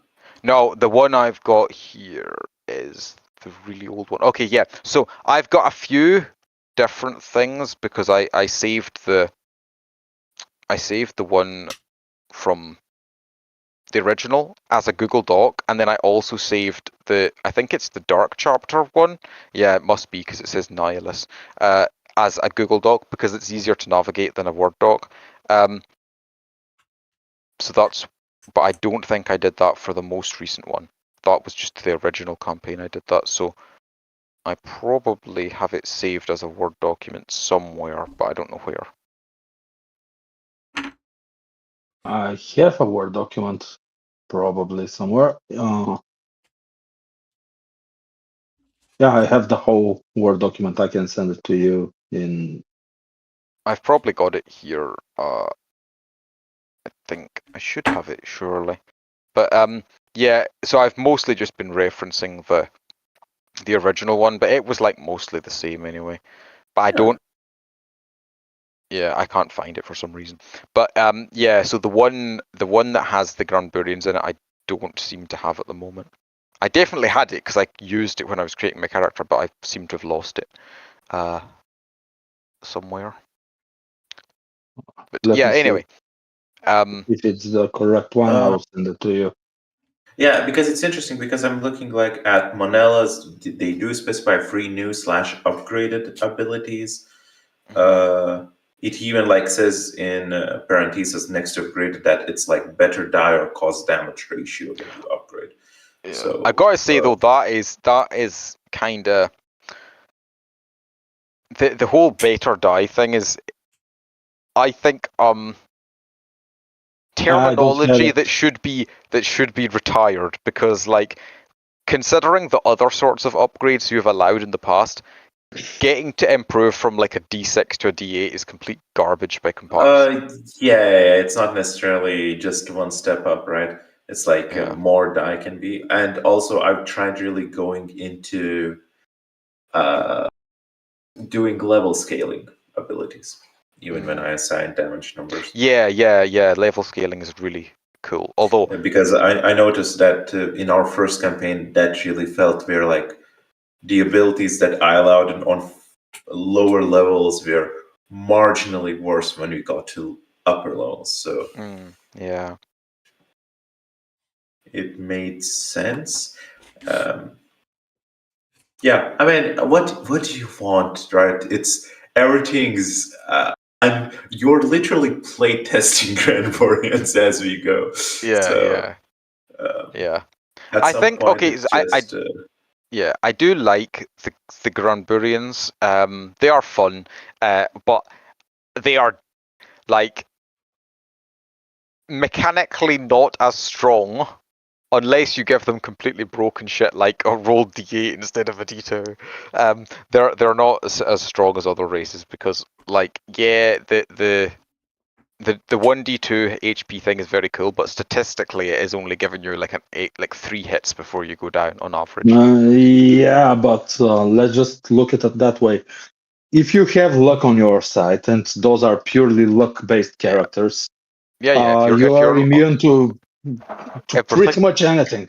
Yeah, but I mean, I don't have luck on my side. I just thought they'd be funny, so I want to play. Yeah, maybe the next upgrade you can have is like whenever someone takes from your food, meaning your HP, someone tries to steal from your plate, you just deal insane amount of damage or something like that, or you automatically start munching a sandwich because you have 6 fucking arms. Like, yeah. One of the upgrades that I do want to get is changing the arms thing, because right now it says there's like a bunch of restrictions. Like the arms are basically just decorative, but I want to be able to hold multiple things at once. Not because Vedant is really going to be arm wrestling anyone, but like just I want to get that because it just seems like it makes sense, you know. You can also have an ultimate.